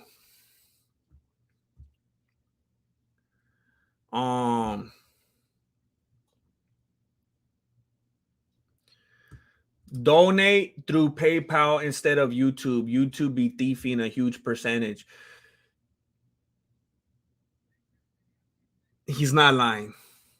YouTube takes an extraordinary cut. And PayPal pays me immediately. But I'm not going to disrespect anybody that's been supporting through the super chat, because that also makes the YouTube portion bigger at the end of the month. But yeah, PayPal is king. Well, Slingshot, look, it's a weird game that I'm playing. Like, I mean, I appreciate you saying that, and I appreciate you coming back, but I'm telling you, like, sometimes when I'm evaluating stuff, like the other day, I was like, I mean, I have 288,000 subscribers. I have 288,000 subscribers.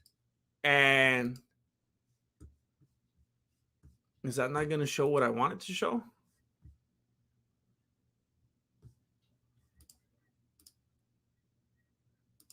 Why is this the wrong window?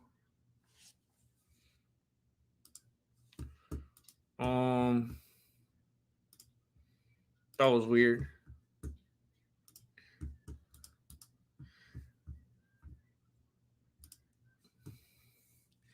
I have 288,000 subscribers, and then I look at this video right here, like UFC 2 No Way Out prelims, and I break down that entire event, and it has 16,000 views. And then some of these were like throwaways, like whatever. I made a video that was basically showing people, leading people to another video on Rumble, and then a couple of these for the holidays. But then I had this other one, UFC, the breakdown, only 20,000 people. These were just shorts, they weren't that big. But this other one I did, which was a big video that I put stupid work into, it's like boxing but better, but way dumber, 27,000. So it's like, it could drive you a little bit crazy, because I don't feel that way. I don't feel like my subscribers come back. I feel like they bailed on me. I have 288,000 subscribers, but they don't want to watch my videos. So it's like, it's almost like it feels like a tease. Like, what happened? Why'd you guys subscribe and just decide you weren't going to watch the videos? So it just makes you feel like a dummy putting so much work into them.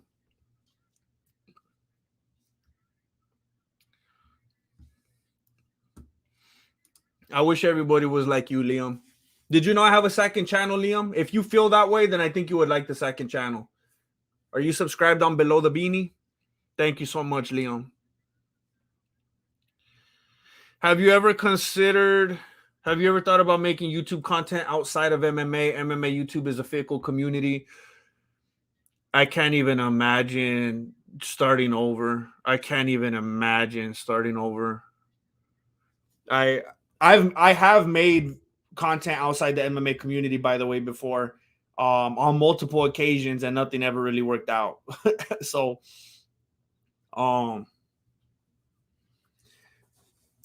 yeah. I want to say thank you to Julian Gascon. He says, why is there so many chinos on this card? Thank you, Julian Gascon. Bow, bow, bow, bow. Just contributed to the PayPal. Supposedly it was supposed to be in South Korea. I guess this fight was supposed to be in South Korea. And they changed it at the last second because they realized that it was way too close to North Korea. And they're like, we didn't realize at first. It looked way smaller on the map, but then as we got closer, it looked unsafe. But it's weird. I feel like, yeah, they pulled the switcheroo on all these dudes, and they're probably very unhappy about it. Thank you, Julian. And thank you, Albert Bailey, for the contribution on PayPal. Thank you very much, Albert Bailey. I appreciate you guys coming through on there. Thank you so much. I know you guys work hard for your money. And it's not something I take lightly for you to share it with me.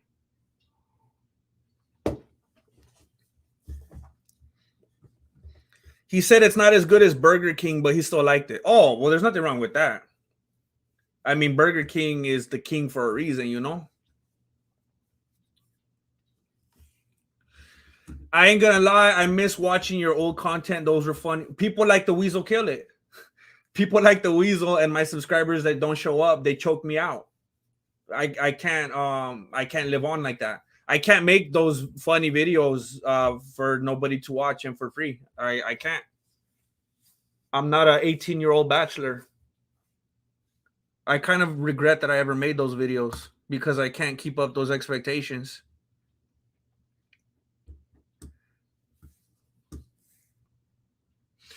Are you done with Rumble streaming?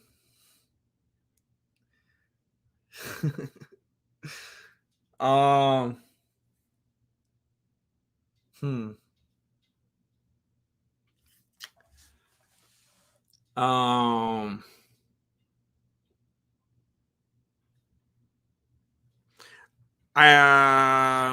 I I'm gonna be diplomatic and say that maybe there was some miscommunication and or misunderstanding and or flat out lies. And it doesn't look like it.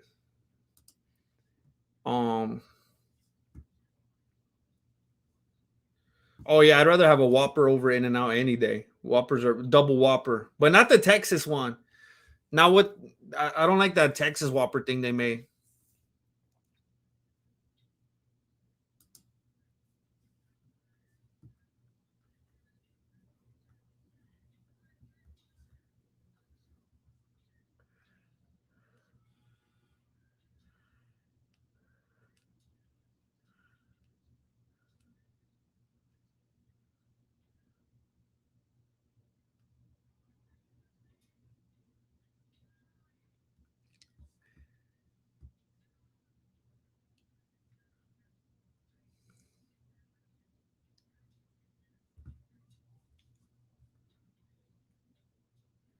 Thank you, Wilhelm.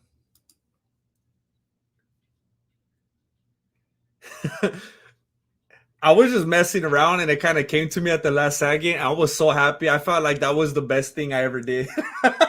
I know it's dumb, but I was so proud of that. um Thank you, Caspar. Caspar.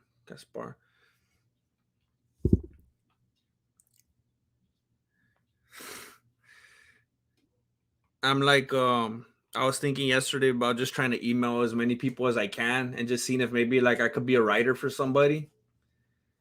It like, I'm not good at like, I'm tempted to say many things, but like anything, I'm not like, I'm not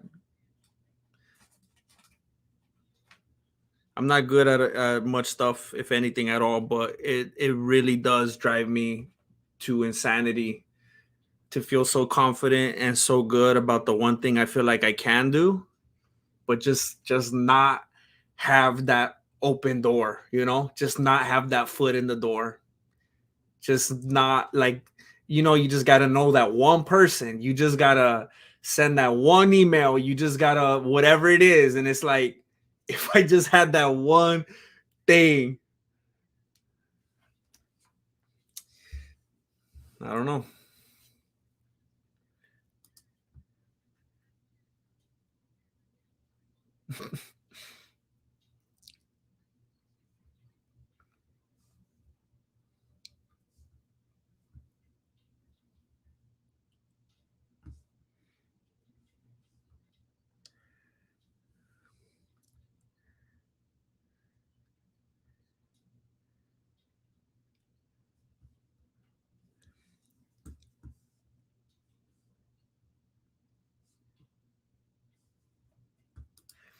You need to upload regular content after every event and when big news drops instead of just randomly when you feel like it.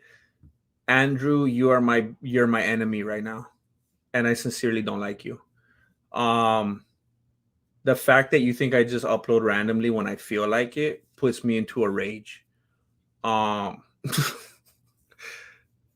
I started my YouTube channel later in life when I already had a very established family and everything. I feel like a lot of people that have YouTube channels in the space, at least the ones that are doing really well, are a lot younger, and don't have full-fledged families, and things like that. So I messed up. I should have started way sooner. You know, congratulations to them. Good for them. But I definitely don't just do it when I feel like it. I mean, it causes problems. It causes problems. You know, when I married Marilena,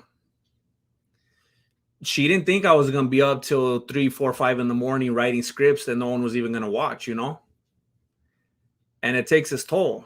It's not her favorite thing in the world that her husband's in front of the computer all night trying to write these funnies for 2% of his subscribers to even see them.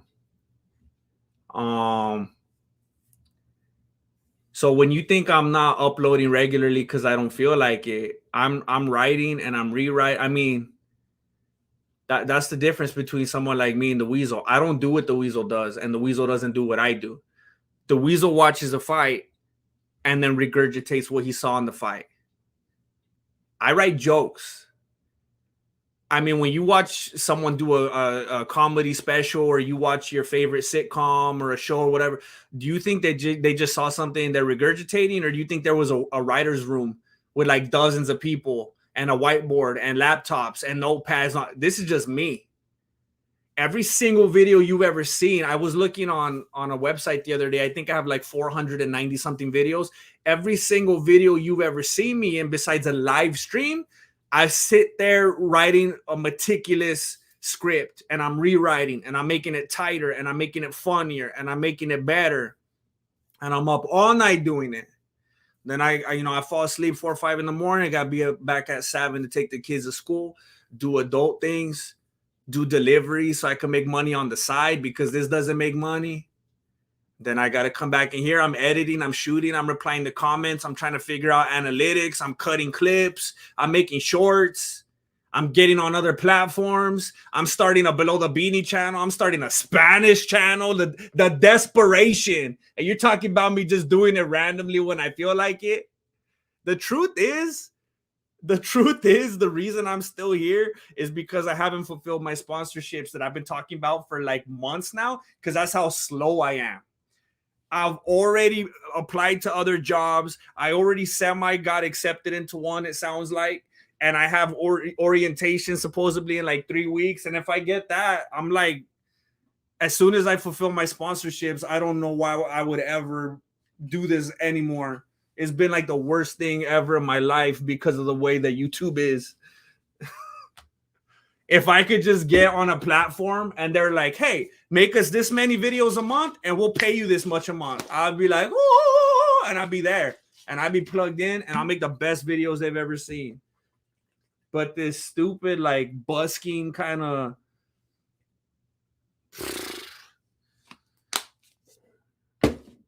oh, I've never been in a worse era of my life. I'm telling you, just randomly when you feel like it.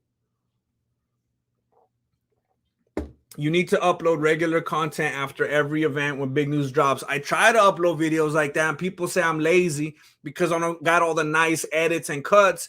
It takes me forever to make, because by the time I upload it, the Weasel's already uploaded 16 videos about it. And nobody wants to see my video by then. Everyone says, how come you're not faster like the Weasel? Because I write and rewrite and edit.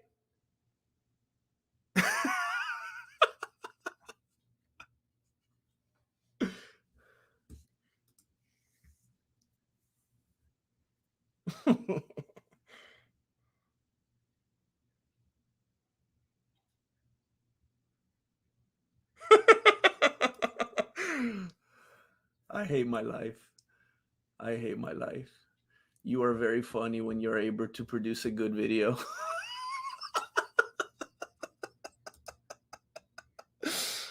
Uh,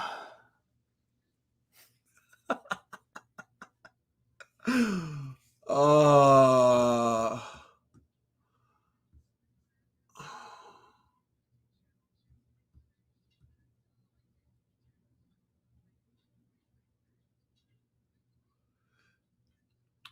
I feel like sometimes people think they're saying something nice, and it makes me feel like I'm gonna throw up.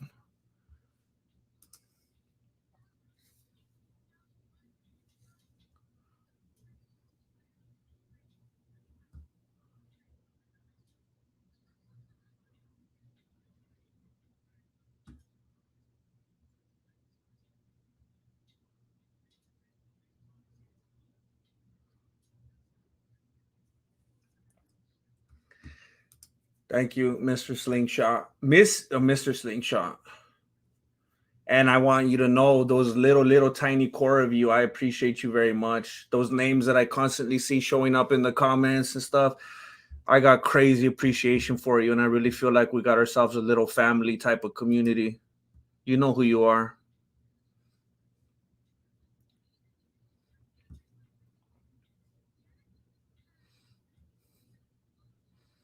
Thank you, Shauna Allen. I appreciate you. Cherry X Mills, don't worry, Grandmaster. I ride and die for you. I appreciate you. I appreciate your loyalty very much. I always see you supporting. Thank you. Purple Pac-Man, thank you for joining the YouTube membership. Don't forget to scope the membership tab. They're drawn to other channels. They don't want to see the truth. They can't handle the truth.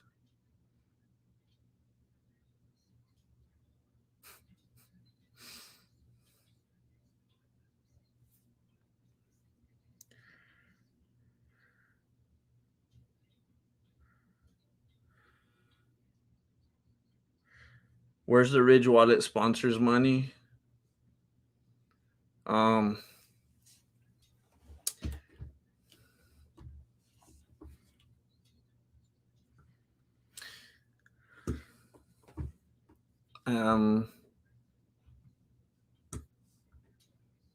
they're good people.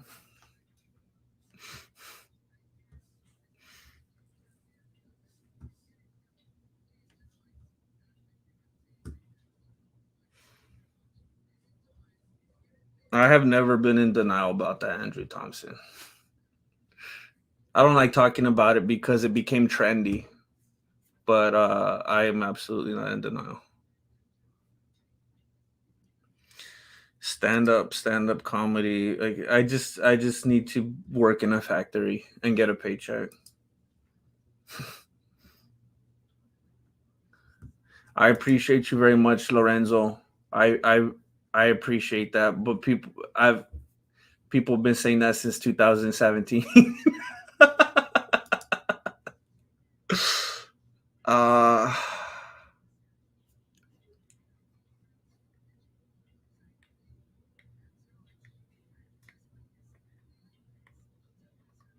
Kill Tony.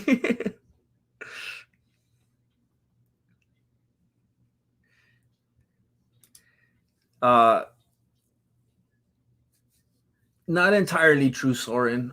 I feel an obligation because I'm a family man, but it took everything I had tonight.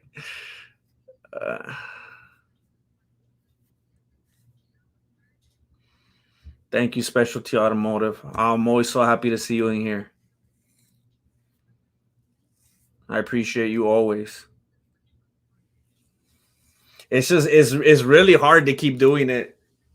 I woke up yesterday morning looking at analytics and I'm like, I cannot keep putting the same level of enthusiasm into this thing that doesn't love me back. I can't keep like I'd have to be a psycho.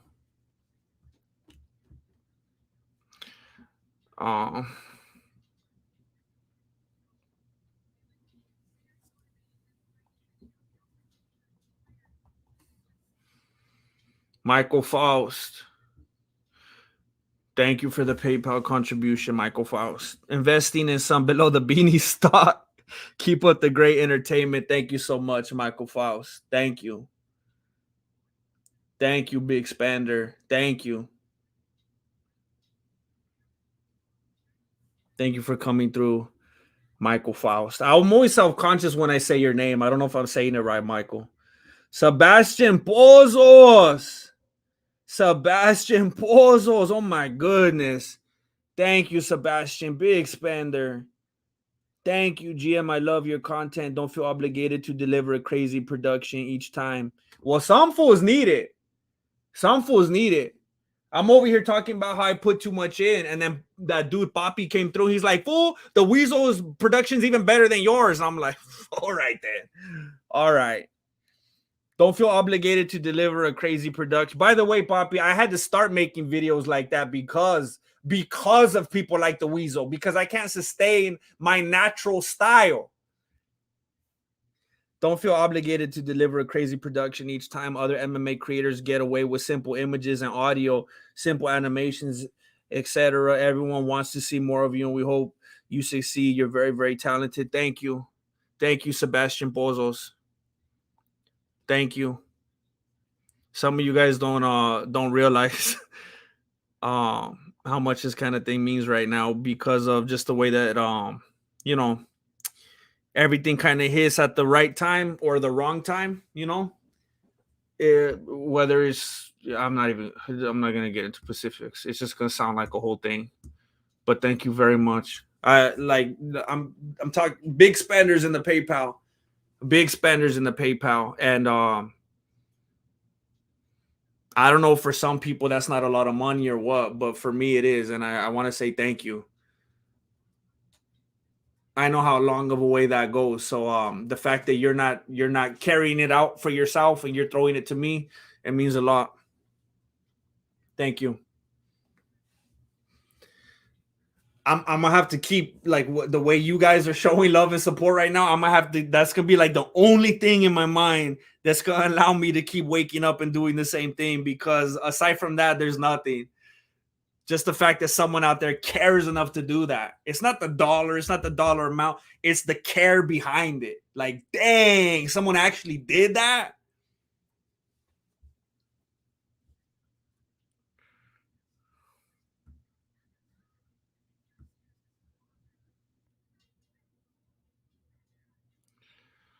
Um, Thank you, Ernie B.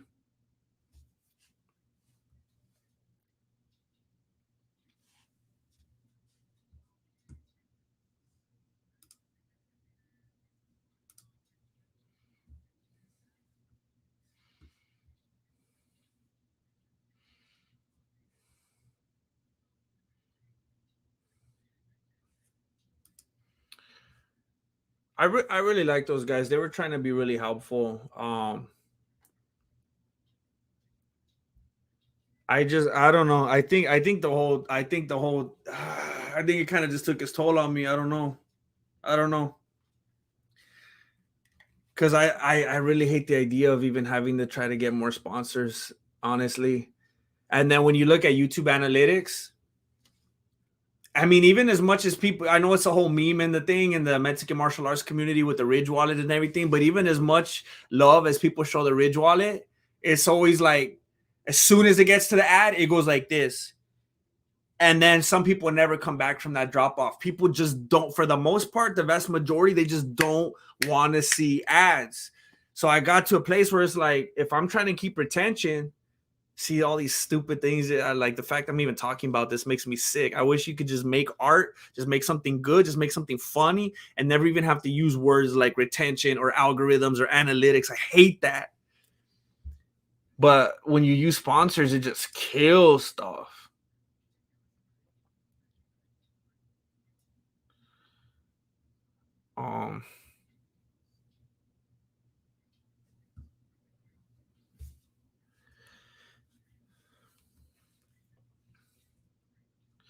That's kind of the only thing I've been able to do lately anyway, is maintain the shorts. Like, I got to keep the channel consistent. And I thought it was going to be good in February, but yeah. That's kind of what I'm doing right now. I've been uploading shorts pretty frequently. Yeah, like creators like the Chisel the Donis dude. I recently discovered him. I got a lot of respect for that guy. I like what he does a lot. That guy's really cool.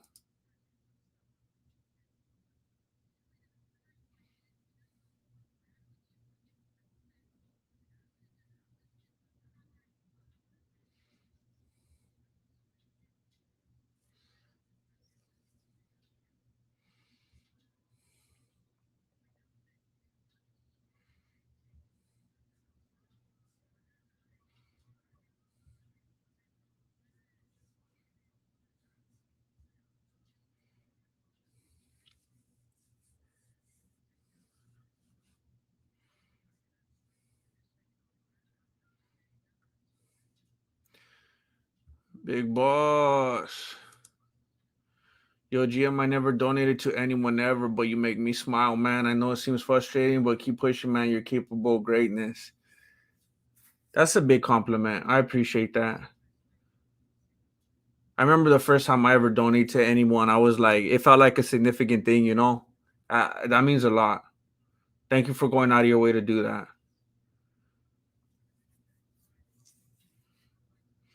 I try to just like reset like every morning, just forget like the fact that it's stupid and just like lie to myself every day. I'm gonna try to keep doing that for you. Thank you, big boss. Thank you for I'm honored that this channel is your first one, your first donation. And I'm honored that the videos are able to make you smile. Thank you for sharing that.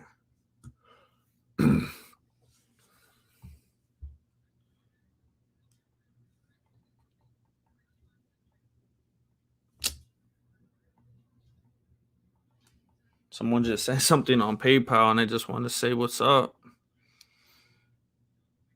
John Osira, Osira, Osira. I got them both covered. No need to read. I got my Patreon back up. Well, should I read it though? Maybe it never stopped. Oh, back up. Oh, sometimes the cards run out and stuff like that. I need to read. I had a membership on Sensei Seth's channel, and then my card expired, and I felt bad. I never got it back again, and I'm so mad that I'm not gonna keep like how long I was a member. I gotta reset now. I know it happens to the best of us. I hope Below the Beanie could help with the different marketing style and way less of your time per view. Take care of yourself first, but please never leave us. The casual streams could be the very best. Hey, thank you, John. I just need to weed like certain people out, because like certain people don't allow me to just do stuff like this, or like Below the Beanie. They come in the chat and they're like, be more consistent. But then I'm more consistent and they're like, hey, where's the edited videos? And it's like, you live in a fake reality, fool. Like what you're wanting is impossible.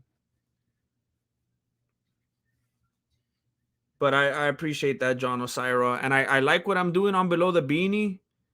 And you know, it's the same format that a lot of other people are doing that works for them. So I feel like, man, if I don't see why it can't work for me, because that's the place I feel like the most comfortable, just going off the dome and having a good time and just like having fun with it. So I want to say I'm gonna keep trying, but but thank you, John. Thank you for going out of your way to try to make sure that happens, to try to motivate that. Thank you.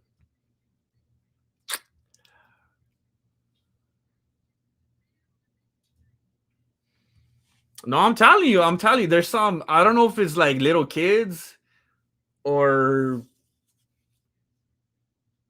I don't know. I mean, I think it was Jordan Peterson. I was watching some video the other day and I heard him talking to Joe Rogan, maybe. I mean, and it's stuff you already know, just about the society that we live in today, how it just completely messes with your heads, the way that you interact with people, the way that you perceive people, because you could literally just say whatever you want in just this cutting, brutal, insensitive, inconsiderate way, because not only are you behind a keyboard and like on another part of the world, but like they don't even know what you look like even most of the time. Like there's no connection whatsoever, just a complete disassociation. So it's like, people say the stupidest, most selfish, ignorant things, and it's like it doesn't matter. And good for them that they have no idea what this part of life is like, and hopefully they'll never have to know. But yeah, some people clearly don't get it. I mean, when I was working at Pizza Hut, I didn't get it either. I worked, I collected my paycheck, I went to the movies, paid my phone bill, everything was fine. I worked at an office making videos for a big tech company, collected my paycheck, went out to nice restaurants, came home and watched Netflix, everything was fine. I worked wherever else in some factory and worked my way up and collected a paycheck and did my thing and did my reports and everything was fine. But then you decide to be an idiot and be a YouTuber, it's not the same. So it's like, unless somebody lived that life, unless you try to pursue this stupid, idiotic route, you really don't know what you're talking about. It's just so weird the way that the judgment that comes from some people that just have no idea.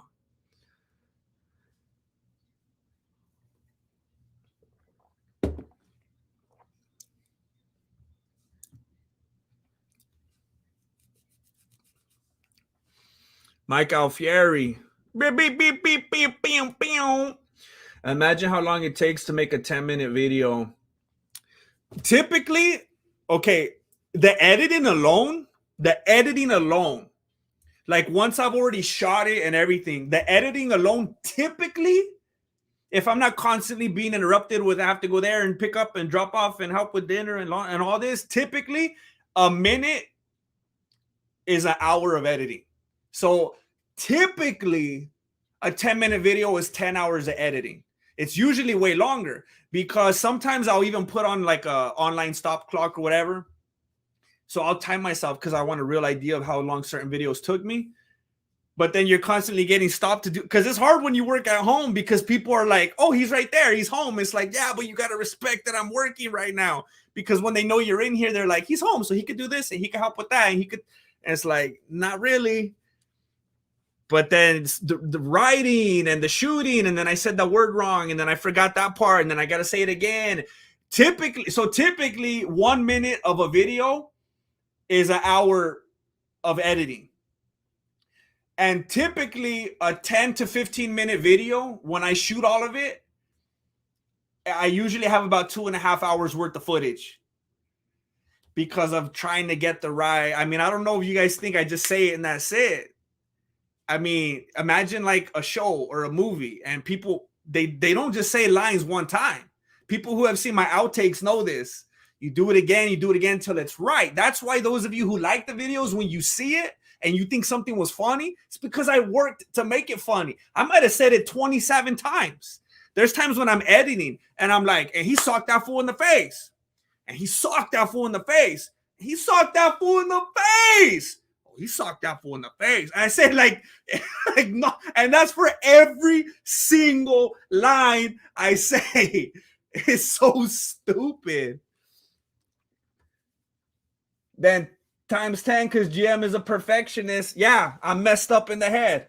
That's why my teachers always said it took me forever to do anything, because I was a perfectionist and redoes stuff a million times to make us happy. I imagine a chef that cooks a meal 25 ways before each meal. That's sick right there. You just made me realize how sick I am, Mike Alfieri.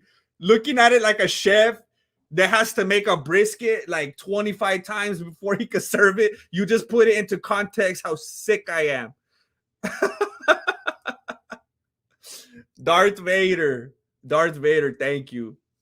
You're not that much of a bad guy. I don't care what they say. Thank you. Yeah, I'm a sick man.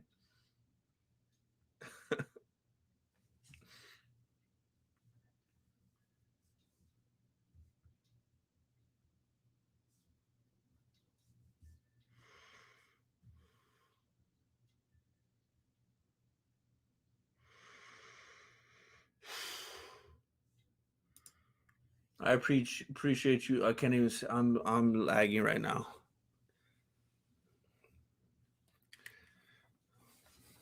I think I had too much green tea. I'm starting to feel lightheaded.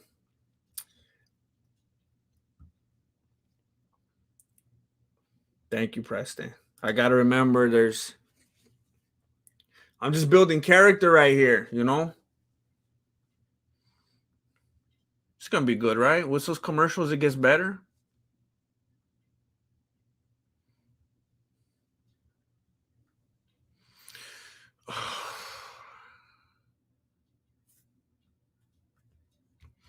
If you like that kind of stuff, Lorenzo Morales, I don't know if you already know, but you could go to my other channel, Below the Beanie. I try to make daily videos on there, just talking about whatever's going on that day in the like martial arts world. CJ, MMA Truthers. What's up, CJ? Thank you. Come on. Hate the way YouTube does you dirty. You're a genuine dude. I hate when I start something for the fun of it and becomes a chore or obligation. I hope you find a place where it's fun and profitable. I think about it sometimes. I talk to myself a lot. I'm sure there's a lot of you in the chat like that. Not like in a weird way, but like I process things out loud. You know, I'll just be walking down the hall, like talking to myself. And I always think about that. Like, I'm not asking for anything extravagant, you know. I'm not trying to be like Bill Gates or anything like that. I just think I wish I could just do what I do, like, and it was like respected by the thing I do it on. Like, that's it. I don't need anything crazy. I don't need anything insane. I just want it to be respected, you know. Just like if I did it on NBC, just like if I did it on Netflix, just like if I did it wherever, like. I'm not trying to say I'm the greatest thing that's ever happened, but I watch network shows sometimes just to kind of get an idea of what's out there. It's the corniest stuff I've ever seen in my life. I feel like I should be able to slither in somewhere. Just throw me a few bones a month, you know, and I'll write scripts for you. I'm not trying to get it to be insane. I'm just trying to get it to like feed the people, you know? That's it. Specialty Automotive. GM, I had to get a job 6 months ago and give up my biz at home of 10 years. The virus shut me down as a single dad and I couldn't recoup. My new job has been a blessing and not forever. Getting the weekly pesos helps. Much love. I don't know if you were here when I said it. Specialty Automotive. I don't want to say what it is because I don't want to reveal too much. I'm just trying to be smart, but I kind of already got hired somewhere, but the kind of job it is, it's like, you know, those jobs that like hire you in waves. It's like you're hired, but pending this. Okay, you're hired. You want to accept the job? Okay, you're good. You're in the door. But now we got to do this phase. And as long as you pass this, you're hired. Okay, you're still hired, but now you got to go to this thing. And if everything shows up good, then okay, you're hired. Okay, you're still hired, but now you got to, and the process is being dragged out like crazy. And they told me like last week, in like 3 to 5 weeks, I was going to have orientation. I was going to start. And they said supposedly there's crazy overtime and stuff like that. So I'm just going to be a company man, you know? I might be on that same trajectory. And yeah, I don't know what that feels like anymore. Having that security of like, oh dang, I could project what I'm gonna make at the end of these 2 weeks and like what bills I could pay. There's people that actually know that. So yeah, that's maybe I gotta look at that as a blessing instead of a failure, you know? All right, so I'm thank you for sharing that. I hope things continue to go well for you and yeah, it looks like you still have that dream of getting back at it, that this thing's not forever, but it's helping you do what you need to do right now. And I'm glad that you have that. I'm glad that you have that. It's better than not having that, you know, better than not having that and still wanting to get back to the business, you know, but at least you have this and then you can slowly work on getting back there at your own pace.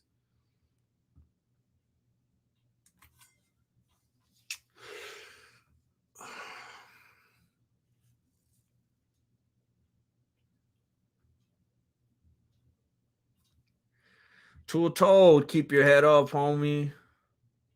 I think I need to go to sleep. I'm feeling funky. Thank you, Tool Toad. I think I'm gonna go lay down and watch like some reruns of Seinfeld or something. That's like a thing apparently. Reruns that is like it's like comfort food, you know. Bashir, I donate too. Thank you, Bashir.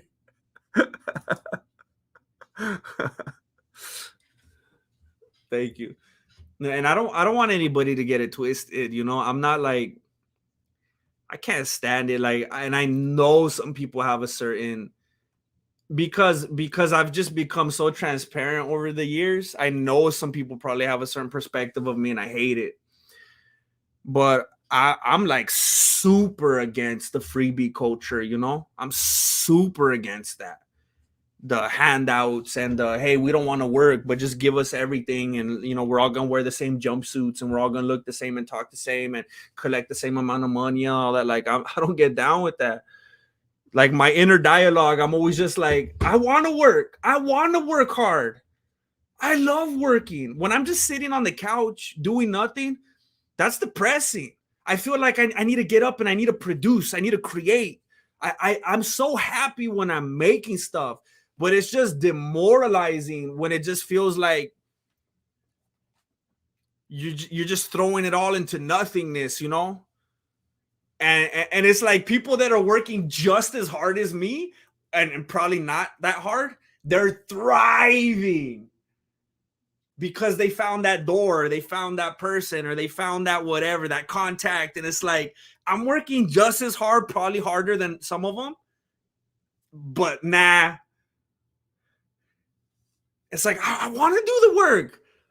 I'm hungry to work. I love working. Let me work, bro. Let me work. I'm not trying to get nothing for free. I just want to work and I want it to thrive. That's it. MMA Guru is disabled. MMA Guru has like MMA Guru has as many channels as the Weasel makes recap videos. That dude has channels all over the place. They're multiplying. Chef X Hyrule. I'm balling out on the super chat this week because I got a 5-cent raise and a better position at my job recently. Keep up the content, GM. I believe in you. Balling out. Balling out. Balling out of control in the super chat this week. I'm happy for you. I'm happy for you, and I'll be joining you in that workforce soon. It feels good to get a raise. I remember getting raises. It feels good, just like an acknowledgement of your hard work, you know? Thank you. Thank you for spreading the wealth. Thank you for believing in me. You've been here for the longest. I mentioned you earlier. I appreciate seeing you here constantly. Thank you very much. And thank you for thinking of me when you're over here balling out of control. You could have went out there and got a couple extra chimichangas or whatever, but you decided to throw it my way. I appreciate it.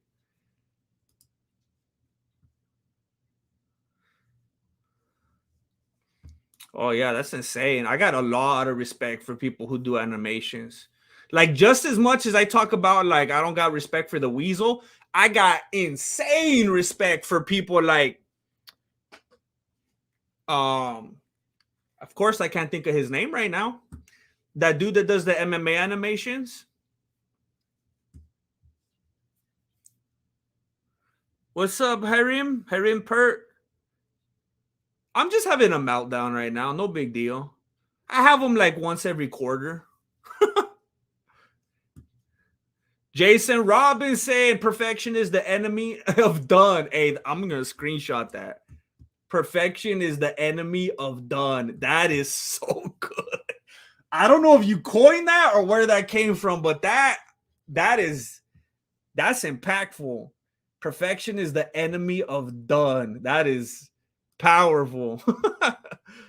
Thank you for sharing that. That's a good one. Are they ever going to monetize YouTube Shorts? Well, they finally did. And apparently I'm making 1 penny per 1,000 views. Me and Marilena had the highest hopes because my short started taking off. But We should have known better. Patrick Hall, thoughts on Guru and Jesse on Fire doing a pod called Guru and Gabriel's husband.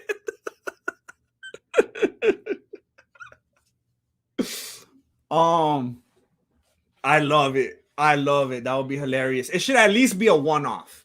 At least a one-off, just for the viewers, just so we could laugh at it. That's hilarious. That would be funny. But what I want them to address is this nonsense. What's going on right here? What's going on right here, Moss? Out here hating on the MMA Guru, saying a bunch of stuff. Hey, look, it looks like, hey, doesn't it look like it's coming alive? Oh, I got a cramp. Oh, that's what I get. Oh, no. Oh, I got a cramp. Oh. Ooh. Oh, that's what I get.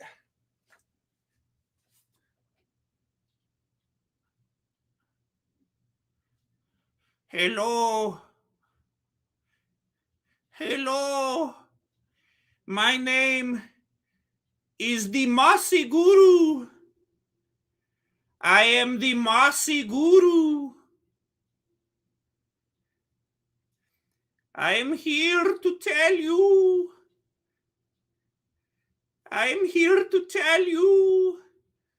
all about MMA. The Mossy Guru. I'm the Mossy Guru.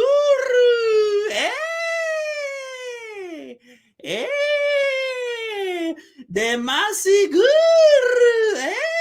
How you like me now? Hey, ladies. Any ladies out there? Any ladies in the chat? Hey, ladies, you like the Mossy Guru? How you like me now? Eh?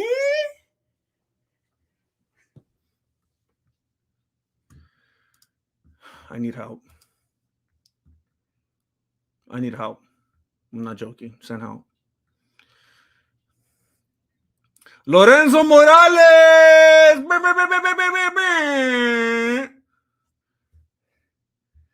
Thank you, Lorenzo. Thank you. I'm going to be thinking about you and all these other homies when I'm making shorts this week, when I'm banging my head against the desk saying, what am I doing? I'm going to be thinking about you guys. Thank you, Lorenzo. And thank you, Clayton Day from New Zealand. Thank you, Clayton Day. I'm telling you, when I was looking at my analytics, it was showing me how much I made in shorts. It was showing me how much my videos made. And it was showing me how much, how did it say it? It said like community contributions or something like that. And it was like 99%. You guys are the only ones that keep this whole show going.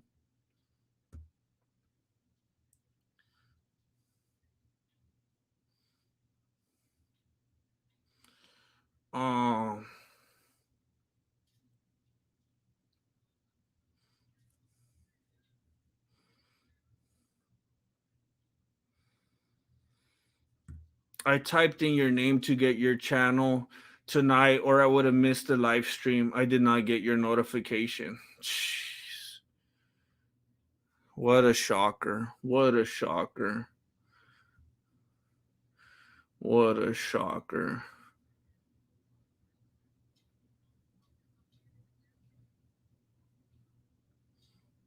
Mohajir. What's his last name? Mohajir Fulidar or something?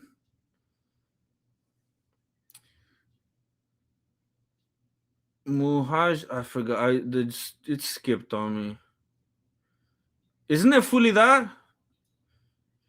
Two-Toed! Hey, scope the membership tab! Thank you, Two-Toed!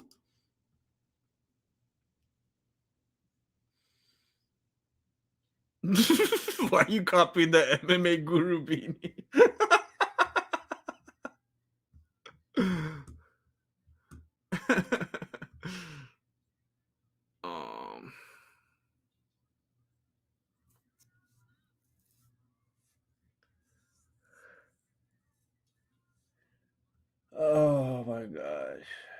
Mohaje Fudila. What did I say? Fulida?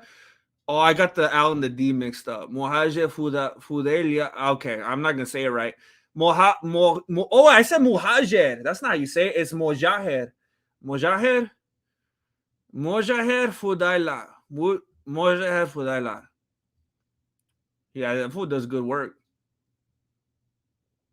Hey, GM Cheer Up. We all love you here. We'll always be here as long as you keep showing up. Shout out to my lady, Cheyenne Jolo.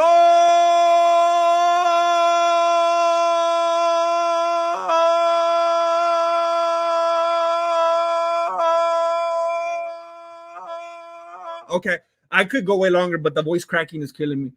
Shout out to Cheyenne Jolon. Jolon Woodworks. That's crazy. You got the biz going now too?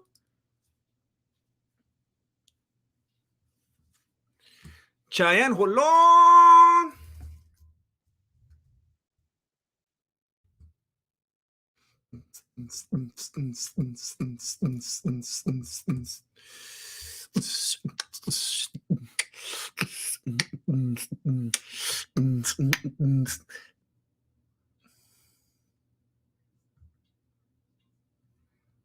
Bashir.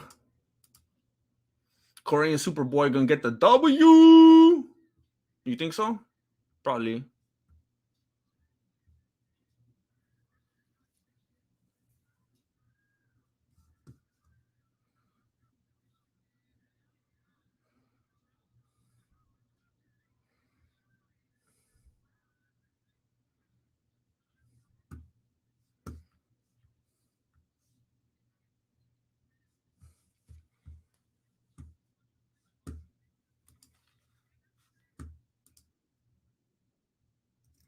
Okay, Guru. Okay, Guru.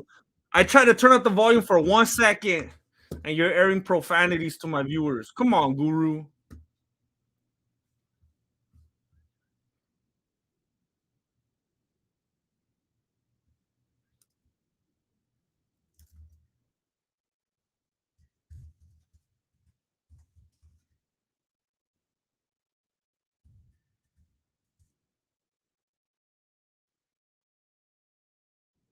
Wait a minute. What? How do I? How can I be sure? What the heck? How do I find the?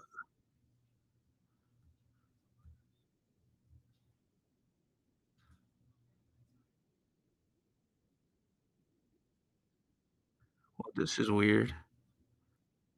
Excuse me. I don't know how to use YouTube.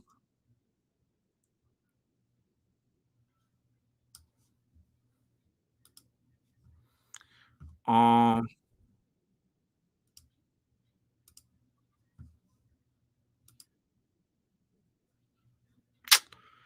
that's annoying.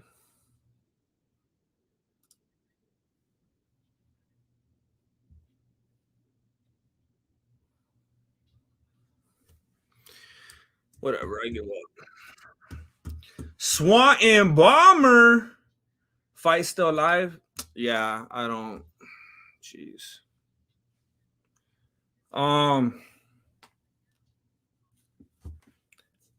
I try my best.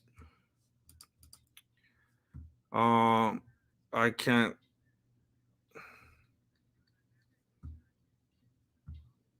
Yeah. Um. Thank you. Hold on. Oh.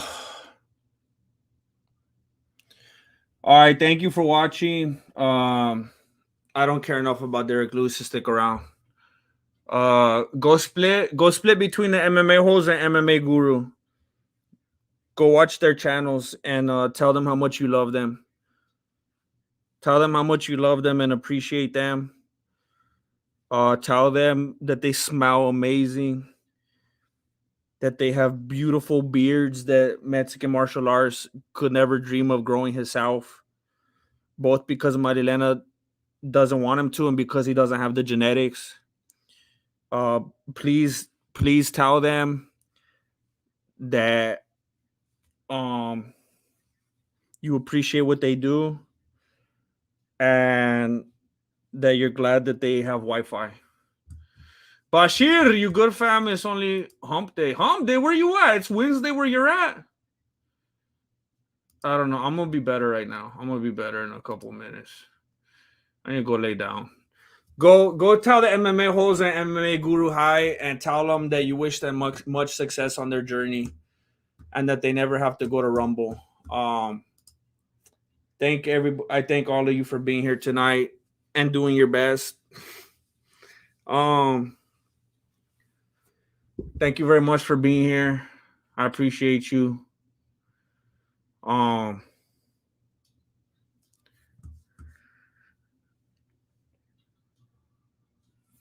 right, I can't see through my beanie.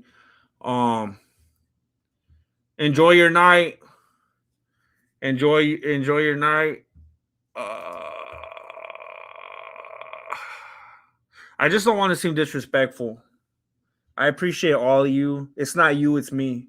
It's not you, it's me. I want to say thank you to all of you and your support and your kind words and your encouragement. I don't deserve you. Have a good night.